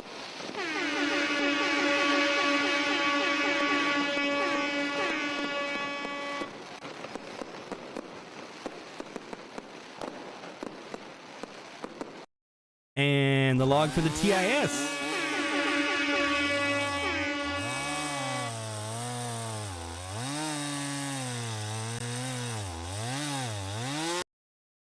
Yeah, good job, Dennis. Like I said, man, you've been crushing it this season. Good job, my friend. You've been crushing it. Yeah, Utah and Arizona, and Nevada, honestly. I've heard, 5 now in California from here in Louisiana. I heard my station in Seattle. But I can't seem to, and I've got one from Wyoming. I've got KTWO. I got several from Colorado, like 5 or 6 from Colorado. 3 from New Mexico. I feel like I should have more New Mexican stations than I do. I don't know why I've only heard 3 out of New Mexico from Louisiana. That seems a little low. And none of them are KKOB, by the way. Not one. So I feel like I should have more New Mexico. I definitely feel like I should have a little bit more, at least a couple of Arizona, but not a thing. I'm guessing they're all pointing out towards you guys on the West Coast. But Utah, nothing. Just KSL. And I can hear them any night I want to now that I'm in Louisiana, and that's great. because when I was in Charleston, I couldn't even hear them. So I'm not complaining about the fact that I can get Utah and KSL. That's awesome that I can at least hear them. I just would have thought something from Utah would have been able to make it in. Like, I would have thought the station, the KMTI or KALL or, one of the ones on the expanded band, I would have thought somebody would have made it through besides KSL, but nothing. So we're going to have to see what we can do about that. Spend some time really hunting Utah and Arizona sometime. Maybe I should go out there where Tim Hall does his Nevada-Utah border and just go out there and load up. Carl DeWitt, you're up, my friend, in Kingsport, Tennessee. Got some new ones this week. 5 challenge frequency logs. WWRU in New Jersey. Man, I wanted them bad. KBJG in Iowa. KWOD in Kansas. KFSW in Arkansas. Glad you got that one, man. Saw you were debating back and forth on that one if that was who you had. Glad you got them in. And KRJO for a new Louisiana log. Outside the challenge frequencies, got WMNZ in Georgia, WBLL in Ohio, and WRTB in Tennessee. So we're going to start with the logs.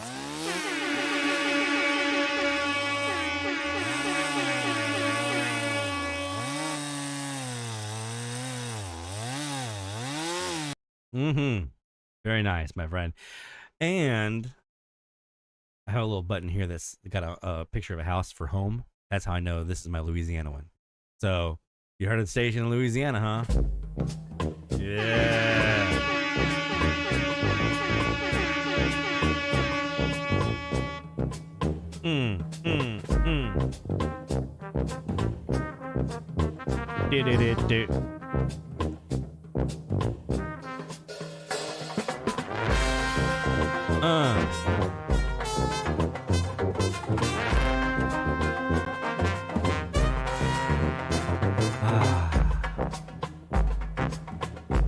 I can still taste the king cake. It's still there. Now, I'm not having it anymore. You don't have king cake out of season. It's now Lent. Thou shalt not have king cake until 12th night, January 6th. That's when you between January 6th and Ash Wednesday, that's when you have your king cake. And I don't care if you call it a Saints cake or a 4th of July cake. You can gussy it up however you want to. It's still a king cake. So nah, we won't be having any kind of king cake in this house again until January 6th. Those are the rules. I don't make them. Good job, Carl, my friend. Proud of you, man. Joel in Pittsburgh heard new log for him. 910 Radio Metropolitana Via Maria, Cuba. All right, my friend.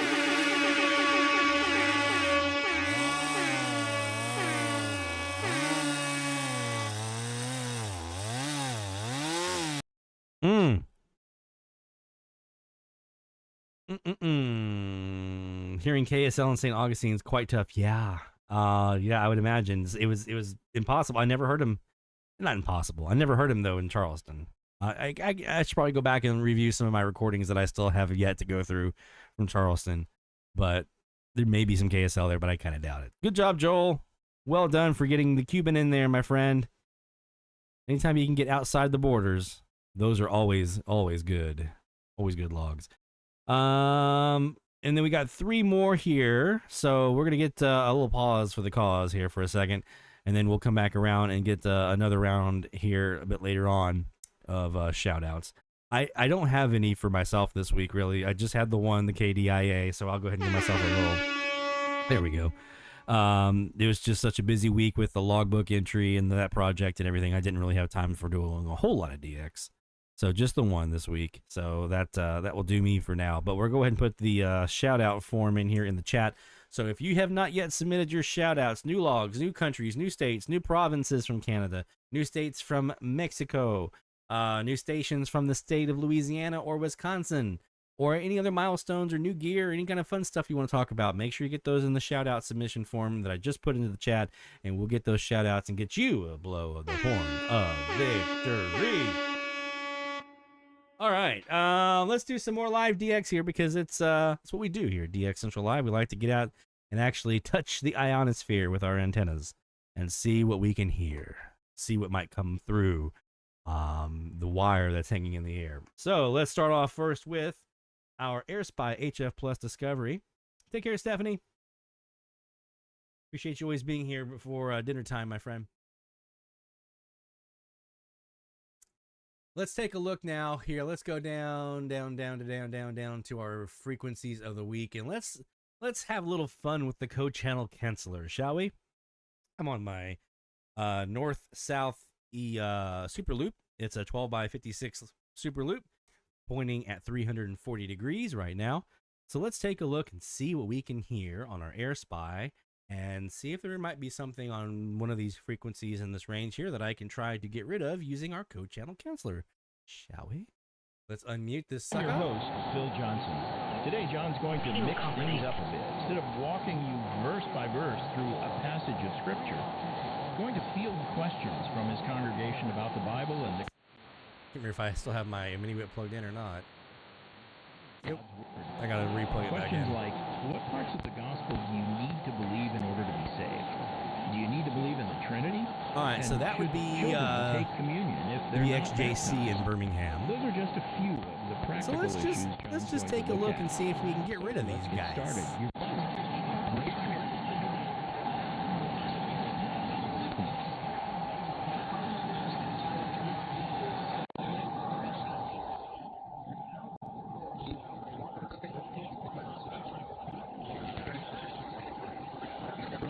Got a lot of noise on here tonight. Again and so forth, but it seems like some teachers not like the spiritual sacrifice along, to kind of dispute what the word faith people are saying. And I'd like you, if you would, to answer the question: did Christ die spiritually on the cross, and what is some? There's another station underneath here. Text in regard to that?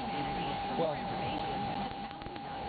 spiritual death is usually defined as separation from God. Trying to dial in with my vactrol a little bit. And in that sense, I would say yes, Christ did die spiritually. We know he died physically. That's obvious because Wave Rider, get those into the shout-out submission form, my friend. We'll get you the horn of victory. Right, and they ran a spear into his side, and out came the pericardial fluid mixed with blood, which indicated probably that his heart had burst, and so we know he died physically. Beyond that, I'm going to guess that's probably KOA underneath. Earl, my friend, welcome back, man. Glad to have you here, my friend. It was a good night when we have Earl in the house.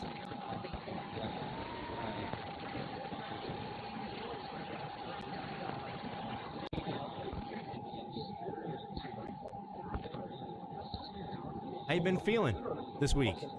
Still on the mend? Get your energy back? Hope so.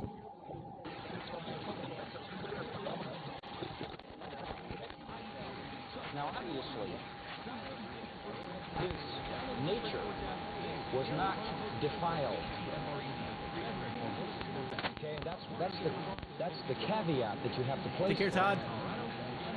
While he bore the sins of many, Colorado. he himself never became a sinner. That's the mystery of it. Here we go, KOA. He was made sin. All right, so we've got the same thing here on this wire that we had on the northwest southeast. We've got KOA Denver. We've got WXJC in Birmingham. So let's take a look now and see how we look on 860 to see if we're getting any CJBC with the French in here yet. Well, not like that, we're not.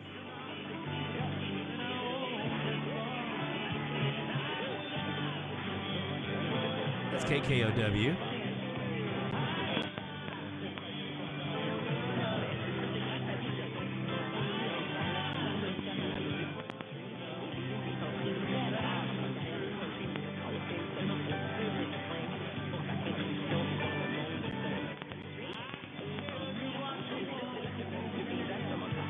So KKOW in Pittsburgh, Kansas is coming in here.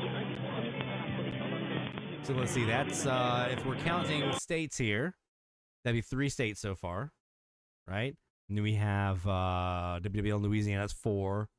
880 is KRV in New York, that's 5-6, and then 890 Chicago, Illinois at 7. So 7 states we've gotten so far here tonight, just off of a very quick glance well after sunset. So after everything is kind of settled in, and those nighttime signals are kind of getting into the pocket there. 7 states right off the bat, right? So 7 states and as many stations.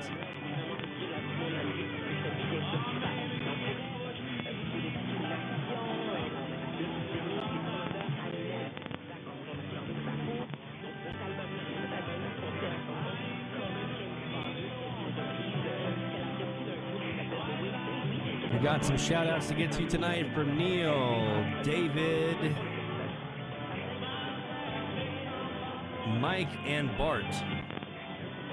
Be getting those shout outs in. If you haven't gotten your shout out in yet, we'd love to have you included in that group. There's the shout out form. Click on that link, fill out the details, get your shout outs in. If you got new logs, new states, new countries, just cool stuff you've been hearing. We want to know about it, give you a nice big pat on the back.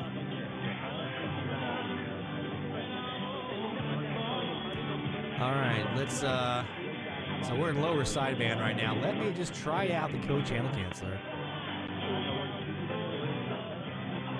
What was the new, I didn't see, I know exactly which one you're talking about now. Yes, I got to get you that in there too. We're going to circle back around and get Barry's new state from Mexico that he got, because my jealousy is very strong on that one.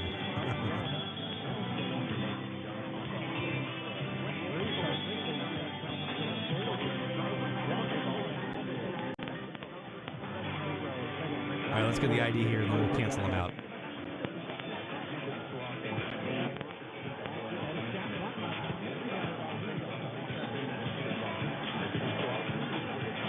Except they did an ID.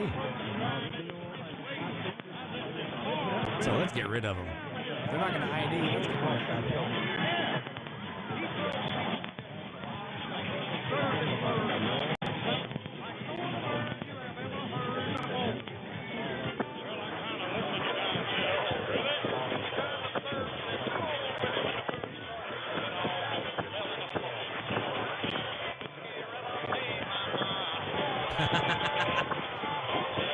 I got you, buddy. I got you, Barry.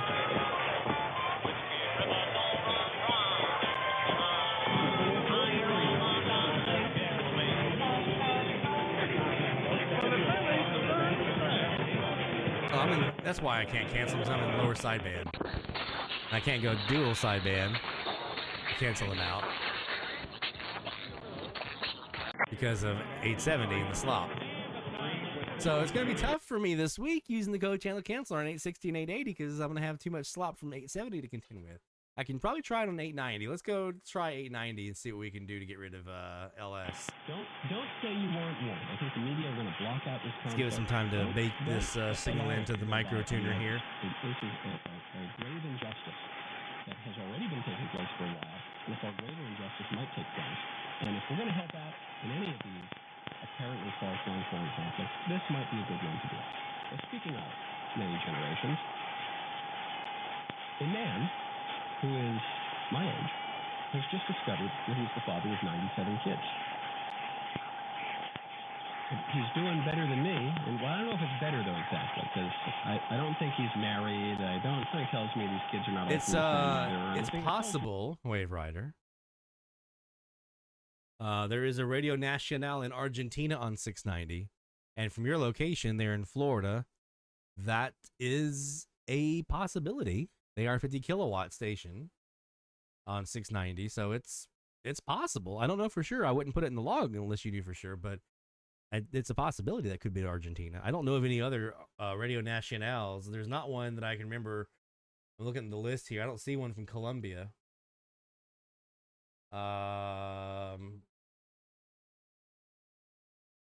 Yeah, the only one I'm seeing on my list would be Argentine. Unless it's Progresso. Sometimes they'll say the word Nacional in their ID with Progresso, so it could be them too, which would actually be more likely and would be decently strong for you there in Florida. By this financial incentive. Let's get rid of the LS. I see easily especially some dumb college kid could use. Oh yeah, free money, and I go do this thing that probably a lot of college kids are just doing already for free. Okay, yeah, why not? Well, I'm not in dual sideband yet. You forget about that. If you're only in lower or upper sideband, the co-channel canceller won't work. Take my word for it.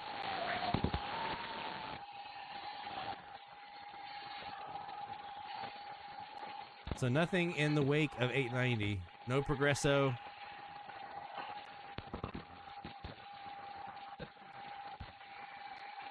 No nothing here. But I am pointing north. So that'd explain that. I'm going to be swapping the antennas back down south here soon. Because I want to try Ecuador on 870.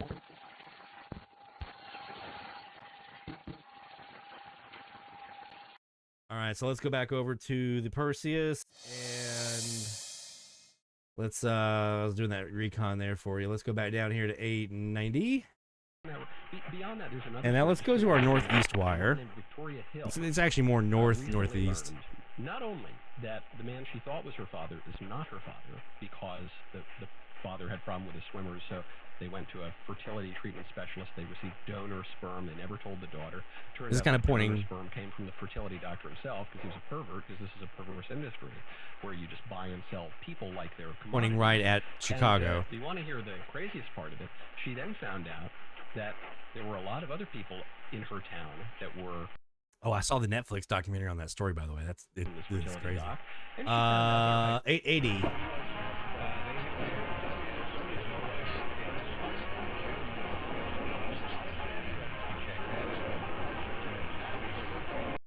Oh, yeah? When I have brought up some of the negative and unintended consequences of things like IVF and surrogacy, this is the kind of stuff I'm talking about. And by the way, this is 889.207, huh? The unintended consequences of this. It's just awful. Past my my view here on Jaguar. And the moral error that affects all of the IVF and surrogacy and procreation industry broadly is the error of treating human beings as though they are commodities to be purchased on a free market, of treating children and mothers and I don't see anything on the list that would match that. Interchangeable widgets, as though they're just objects rather than proper subjects with moral rights and moral obligations. This is what we're talking about. Not good stuff, man. We want you to be. All right, let's go back to 880 here. Woo.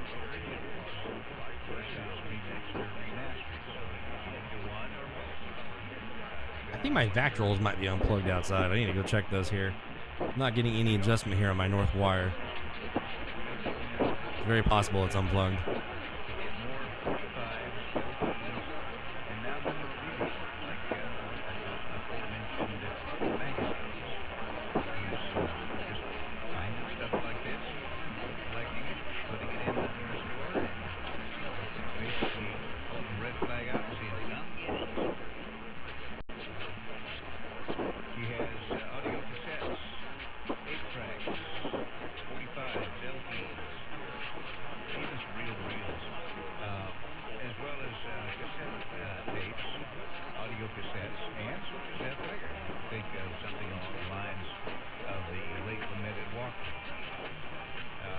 Speaking of audio cassettes, another part of the project that I'm doing with my Brasstown logbook entry is I'm actively searching again for old tapes of air checks that I made, air checks on digital voice recorders, mini cassettes, regular tape cassettes, things like that pre-2018 when I got my first SDR. So I'm looking frantically for any of those, especially those from the 90s that I would have had so I can upload those to the YouTube channel.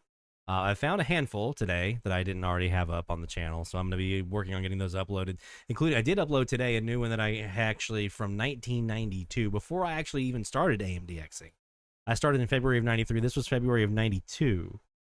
And I had WNOE there in New Orleans, so it wasn't exotic or anything. It was while I was in New Orleans, but it was an air check, several air checks of IDs from them in 1992 that I kind of felt was interesting. So uploaded that to the YouTube channel today. I've got some more from 97. I got some from 1999. that I'll be uploading, but I'll continue. I'm going to do a search up in the attic tomorrow for some more tapes and digital voice recorders and whatnot that I think might be up there, an old hard drive that might have some old stuff on there as well. I'm hopeful that I'll find some of this stuff because I think there could be some cool stuff to add to the channel from way back when in the Wayback Machine. So another little part of the project I'm working on here for my Brasstown logbook.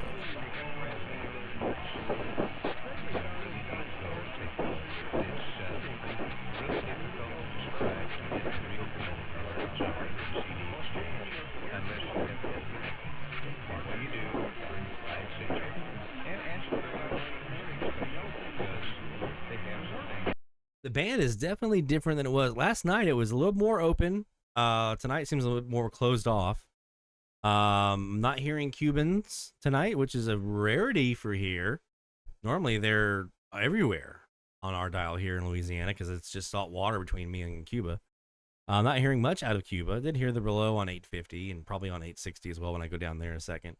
But definitely weird conditions tonight. Not anything truly enticing, I would say.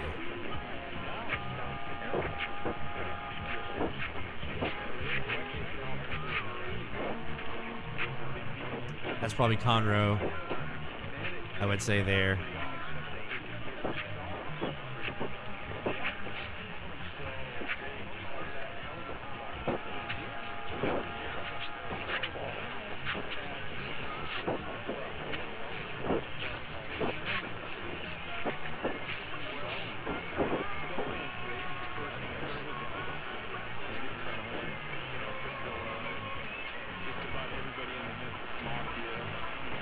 Alright, we're going to bypass 870 here. Let's go down to 860. I'll get them on my northeast wire. Let's see if we have anything out of CJBC. In Toronto, they were coming in last night with their French.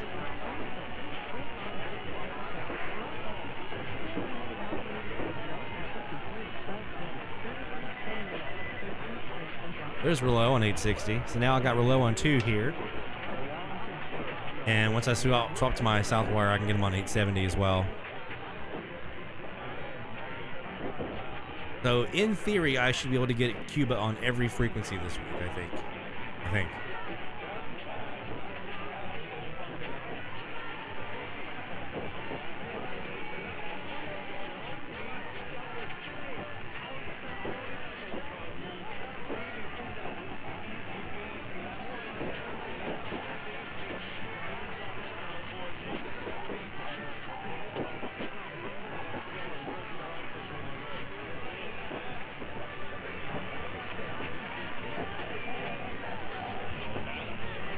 I'm assuming that oldie station is probably Kono out of San Antonio.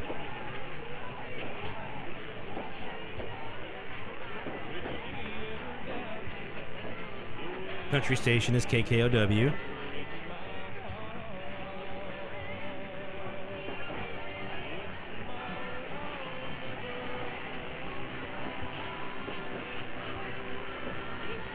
I'm also thinking about taking that north-south front yard Superloop down temporarily and putting up my east-west this week.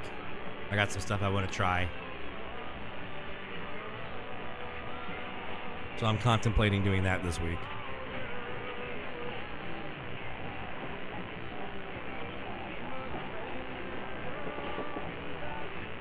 Hey, Sean. Welcome, bud.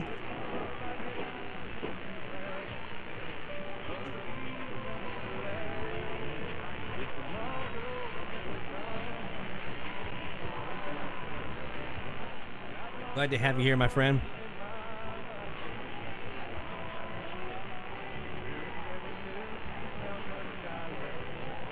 Yeah, I saw that, Jacob. I haven't gotten the email yet. I have to check Mom, see if she's got the email yet on the shipping notice. I don't know how early I am in the how early we are in the list. But that Kiwi 2 should be here. I'm hoping soon. Because you know what that means. It'll be time to put the new antenna up. How's it going, man? How's the contest going, Sean?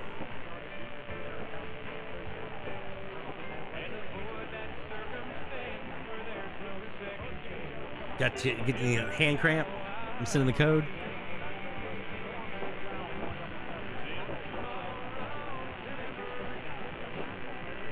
I will more than likely be doing, unless something comes up that would prevent me from being able to do so, more than likely I will be doing the ARRL DX phone contest in March, beginning of March, more than likely, I anticipate. And if I do, I'll be live streaming it right here. You'll be watching the live stream of me doing the phone contest right here on my 4 platforms, Twitch, YouTube, Facebook, and Twitter. So we'll be doing the live stream of the DX contest. If we do that, we'll be live streaming it here. So stay tuned for that. If you're a ham radio operator or interested in observing the operations of a ham radio contest, then stay tuned for that. Make sure you're following me on Twitter, because I will be announcing it there for sure once we decide, get all the particulars worked out. There's some testing I need to do with the FlexRadio to make sure it all works. I'm hoping to be able to get my DX Commander back up and operational soon, because I got some radios to put back down for that. Some things like that to do. So once I can get all that, if I can get all that done between now and the beginning of March, then we'll be live streaming the ARRL DX phone contest here on our 4 platforms. So pretty excited about that. We did that a couple years ago, and it was a lot of fun. A lot of fun. Hey, Mike.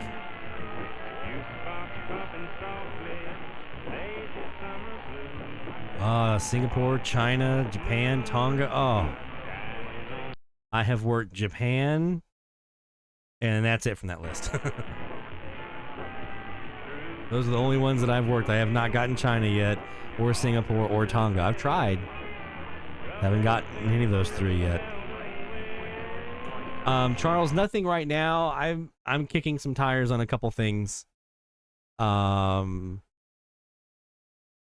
really outlined right now. So no. To answer your question, no, there's nothing in the pipeline. But I know there are some tires being kicked by myself and by others. So continue to stay tuned.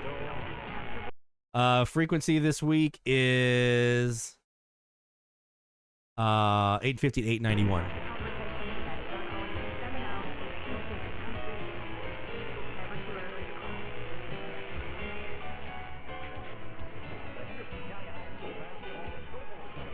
My RFI went away.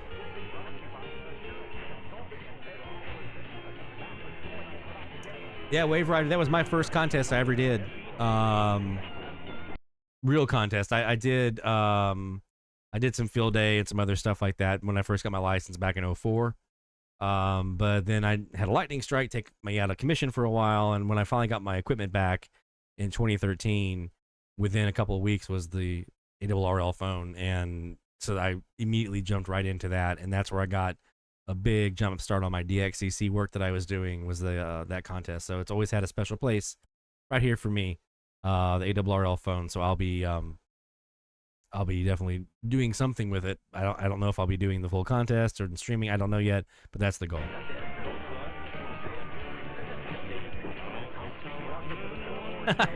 Hey, I got 870, bro. I got 870 that just takes out 860 and 880. So I feel your pain.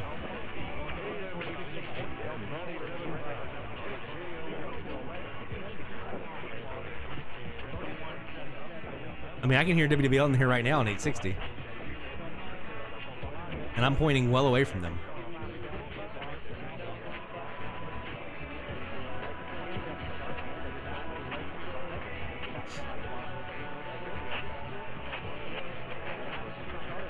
We'll commiserate together. You weren't here for it earlier, but I said there are going to be some folks this week that have a tough time this week with this range. I was including myself, but I knew that there were some others that would also be feeling some pain.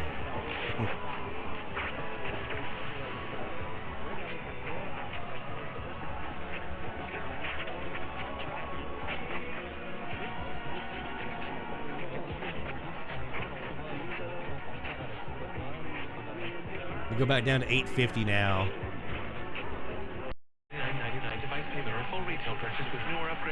My most clear frequency. $1,000 trade-in stock promo credit applied over 36 months. Promo credit ends if eligibility requirements are no longer met. 0% APR. Hey everyone, it's Joe Montana. Spreading the word about pneumococcal pneumonia, a potentially serious bacterial lung disease that can be life-threatening. If you're 65 or older like me, you're at increased risk. So I would imagine this is back to KOA again. Strong defense. Pneumococcal pneumonia can strike at any time in any season, so you shouldn't wait to help protect yourself. Talk to your doctor or pharmacist about vaccination today and learn more at knowpneumonia.com. That's KNOW pneumonia.com. Sponsored by Pfizer. There's only one choice. That's my friends over at Lerner & Rowe. I'm Glenn Lerner. When you want more money, you need the experience of one of America's largest injury firms. I'm Kevin Rutledge. With over 400 legal professionals, there's almost nothing we haven't seen in the last 30-plus years. Make one call, that's all. Lerner & Rowe. And let us turn your wreck into a check.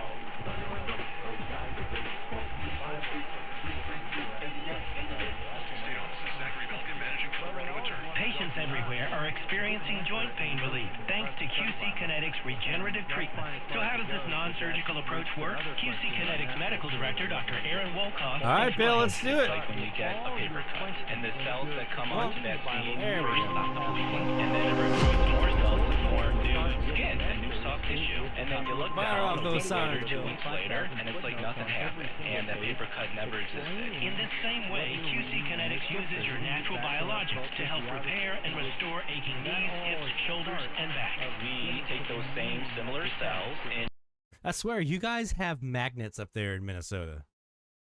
You really do. I don't know what it is. I've heard one Puerto Rican here in Mandeville. It's on 1660. When I was in Charleston, they were quite frequent on the lower end of the band, especially. Not a peep since then. Never a peep before that.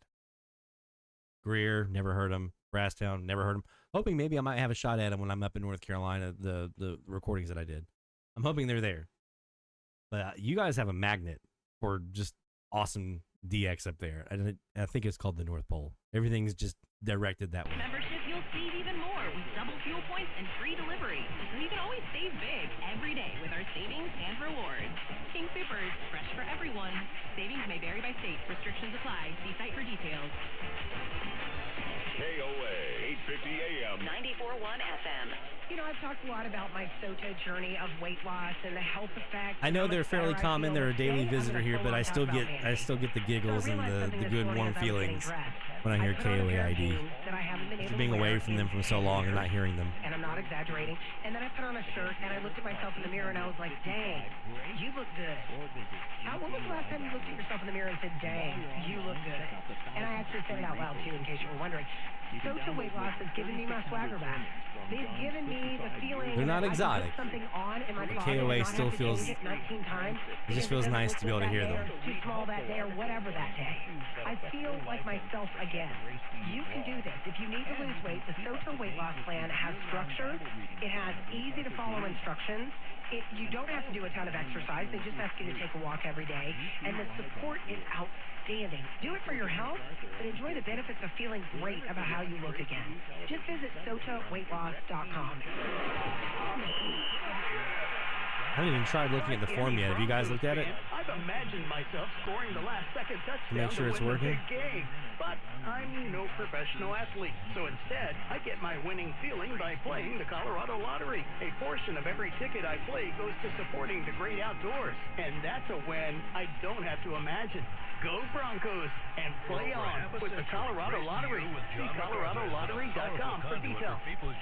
Sneezing, coughing. And now you can connect to it anytime, anywhere on My interrupted sleeping. I just was groggy at the end of the day. Right now. Allergies and sinus congestion were making Jenna miserable. Then a friend recommended Navage. Navage provides immediate drug-free congestion relief. ESJC Washing again. your nasal passages with refreshing saline. And we're going to talk about Minnesota here in a few minutes.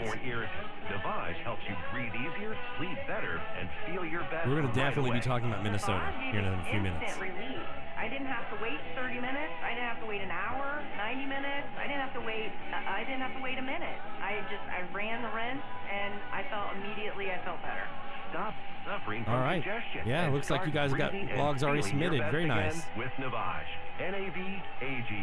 I've had people ask me how I find tell them Navage immediately.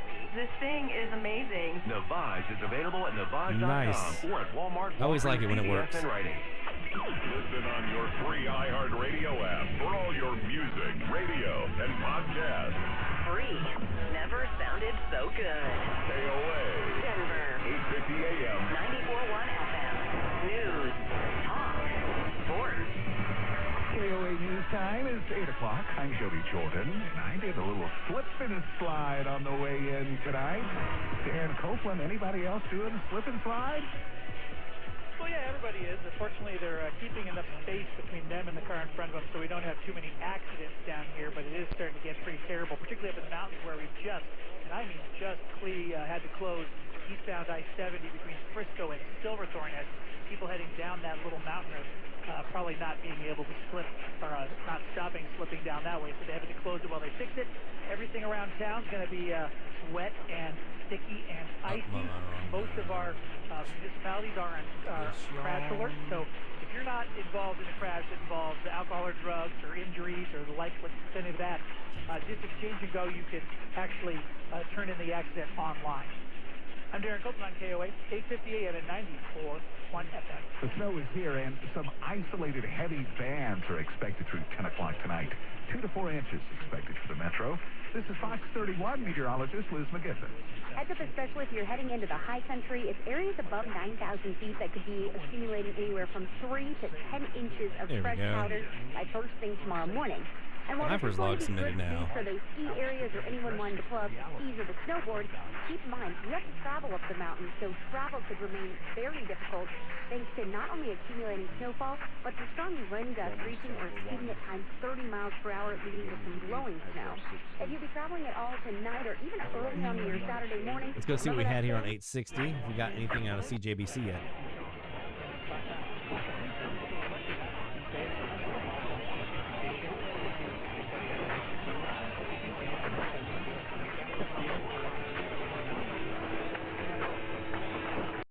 Okay, really quick before I do that, let me hit this submit button so I get my mileage in. And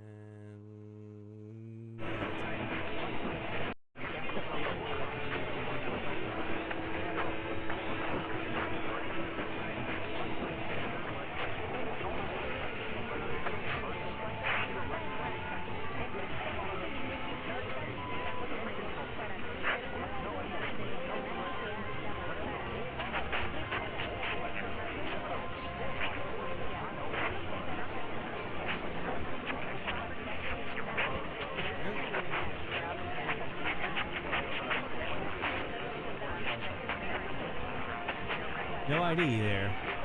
I didn't hear anything.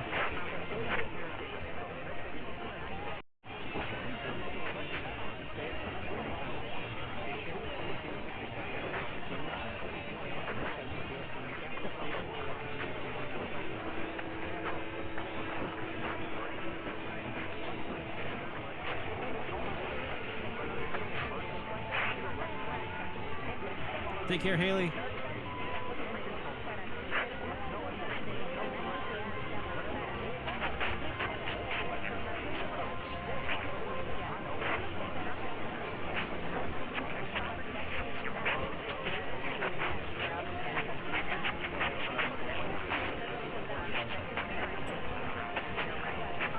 I'm Jan.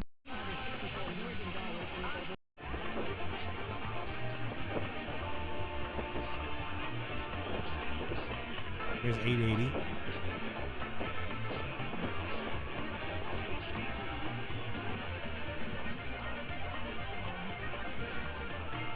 Who is that HD2, I wonder?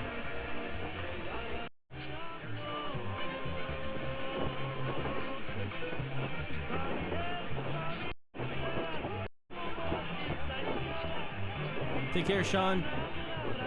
Have fun, bud. Good luck.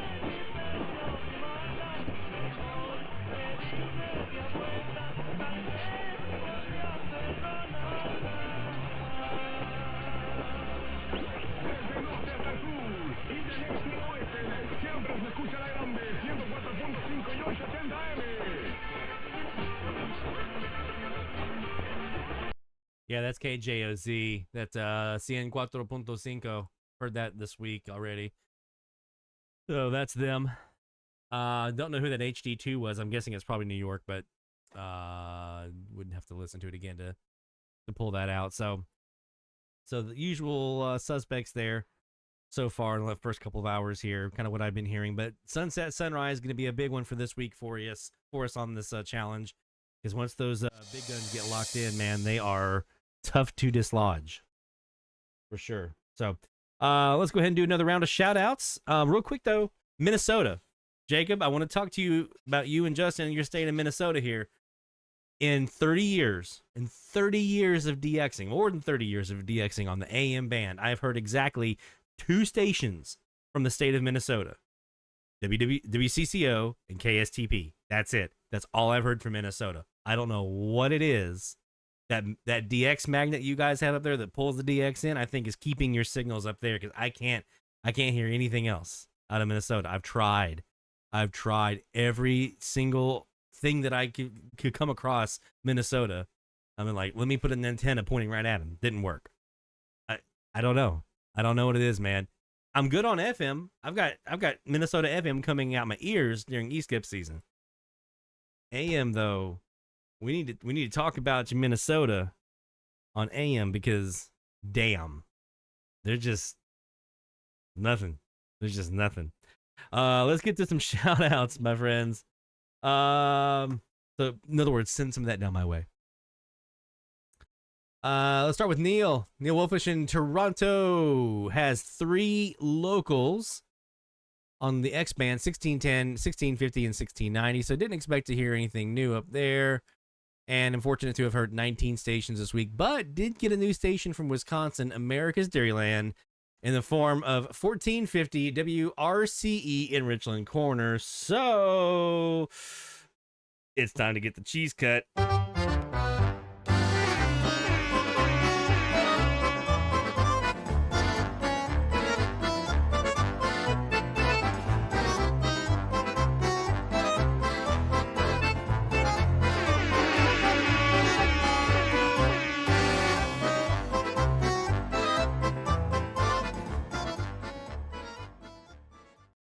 I've heard more stations from Wisconsin here in Louisiana than I have from Minnesota.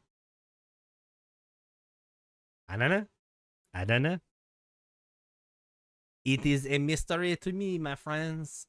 David Harden adds in there from his earlier shout out, just got WCNZ 660 in Marco Island, Florida for a new log. Good job, David.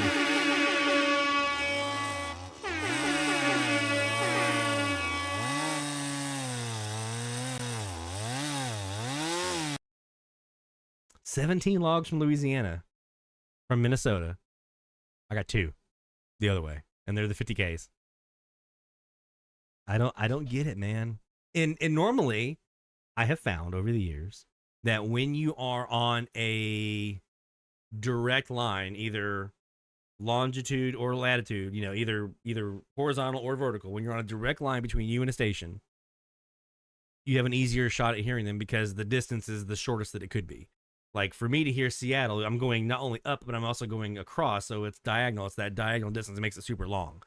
But for me to hear Minnesota, it's a shorter distance because it's just a straight line, right? So in theory, I should be hearing some Minnesota here. It doesn't make any sense to me. Mike, Mexico Mike, my bad. Mexico Mike, 1 new logging in Fresno, California, 1680 KGED. Thanks to the W6 LVP loop that he's got working again for the first time in many months. So we get along.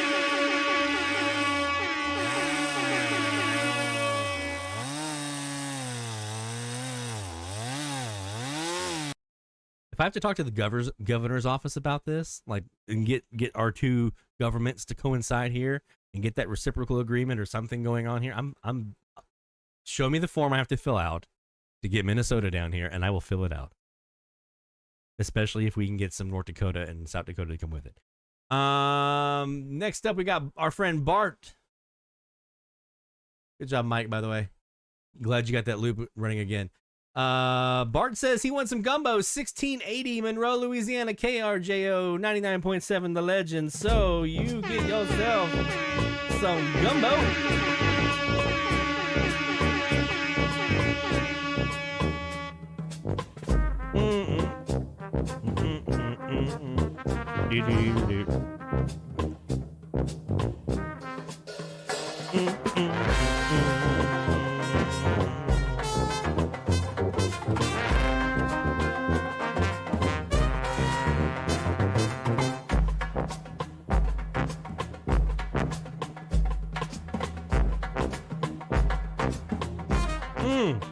There you go, homie. There you go. A little gumbo, a little jambalaya on the side. So what's your state or your area, country, state, whatever it might be, that just makes no sense to you that you should be getting, but you're like, why am I not getting this? I should be getting this. This is a stupid problem to have. I've got everything around it, but I'm just not getting this one thing, whatever it might be, state, country, whatever. Like the one that just boggles the mind. It's Minnesota for me. Minnesota is the one that has perplexed me for 30 years. I hear stuff, but not a lot. Like I was talking earlier, Utah, like I want more Utah, but it makes sense to me that I don't have a lot of Utah because it's that diagonal distance. It's a bit further out there than it looks on the map. Minnesota shouldn't have this problem, man. One more shout out to get to tonight, and then we'll wrap up this evening. Our friend Barry Bankston on 1700 this week heard a station XEPE on 1700 out of the Mexican state of Baja California the northern half of Baja California. So basically just south of San Diego. And it's a frequency where I have my local TIS.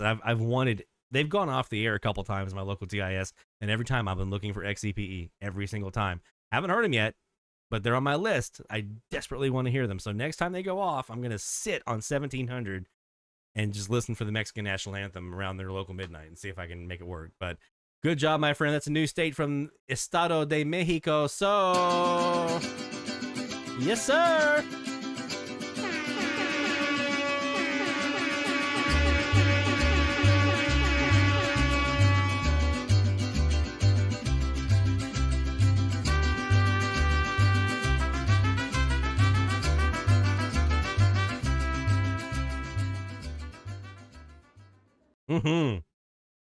Love that one. We didn't get to turn the moose loose tonight. We didn't stamp any passports. We did most of the others though, so we're good. Yeah, people hear XEPE in Australia. I want that. That's one of those Mexican states. I feel like I should be able to get Sur from here, Baja Sur from here. AM and FM. I have a shot at both. The north is the one I'm a little worried about. Can I pull that one off? That's going to be a little trickier. So we're going to keep trying. That's one that I definitely want to get. So Wave Rider wants to know, during Mardi Gras season, do any of the local AMs do any special music or programming? Some do. WWL does a lot of parade updates about parades that are rolling, especially if you're listening at night, you might hear some stuff about the parades that are rolling that night. Local station 1230 WBOK, I think they do some music stuff that's specific to Mardi Gras. It's more prevalent on like the FM station that we have here, our local public radio station, WWOZ on 90.5. They are a fantastic station to listen to any time of the year, but especially during Mardi Gras season. They just do Mardi Gras music and brass band and marching band and second line music and all that kind of stuff pretty much nonstop during the Mardi Gras season. So if you have a chance to catch them on a live stream, because you're probably not going to hear them on the FM side, unless you get like a random e-skip opening or Tropo to get them in. Yeah, you can hear them on their live stream. I definitely recommend WWOZ for those who want to hear some New Orleans related music and content and stuff, because they're really, really good. And 1230 WBOK is the other one on the AM side that does a lot of the same stuff. Very community minded, sports talk shows. It's all local, and they do a lot of reruns for their local stuff that they'll run overnight and stuff like that. So definitely recommended.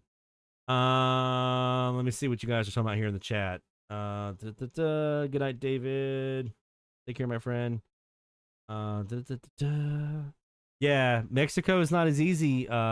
Here, I've got quite a few. I got about 80 here. from Louisiana, as you would expect. It's just the Gulf of Mexico between me and most of Mexico. So, hence the name, Gulf of Mexico. But when I was in Charleston, it was fair pickings. So yeah, definitely not as easy as it used to be. Back when I was in Brasstown, I've noticed I've had quite a few stations out of Mexico, from 94, 95, those logs up back then. But now they're a lot harder to hear. A couple of them, 730, 1000, 1050. 660 is one to try for Radio Chan Santa Cruz. Forget the call sign. XEC something. I forget the call sign. It's in Quintana Roo. They're one to try on 660. Felipe Carrillo, I think. I don't remember off the top of my head. It's Radio Chan Santa Cruz is their slogan on 660. They are, I heard them in Charleston. They are one you probably can't hear there in Florida. So you definitely give those a shot. All right. So I think that's going to do it. So you have your frequencies 850 to 891. Go forth. Use your code channel canceller. Use your phasing. Use your loops to get rid of those big guns. Do some sunset. Do some sunrise. See what you can get in there. And with any luck, maybe you can squeeze out some pretty cool stuff. I challenge somebody to get Argentina for the first time this week on 870. Somebody on 870. I challenge you. Get Argentina in the logbook for the first time this week. I want to see that log in there. If you relog them, that's cool. Just having Argentina in there would be nice. But I want to see somebody get them for the first time because I want to fire that passport stamp off with authority next week. And Barry, I want to see that other British Columbia station. just because I can. Because I can say you're challenged, sir. Take care, my friends. It's always fun to be with you here every Friday night on YouTube, Twitch, Facebook, and Twitter/X. We'll see you again next week right here at 6:45 Central Time for DX Central Live. Take care. Best of DX to you all, and have a great rest of your week.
This is DX Central Live.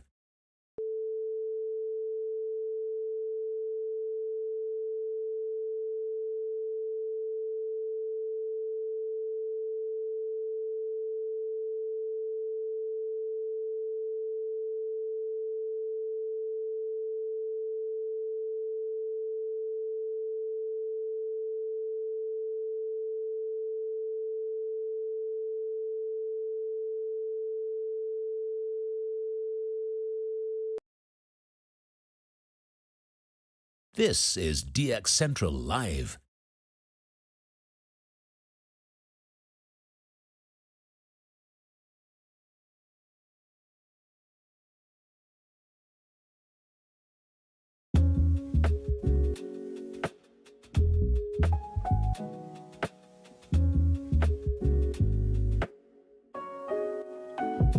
This is DX Central Live.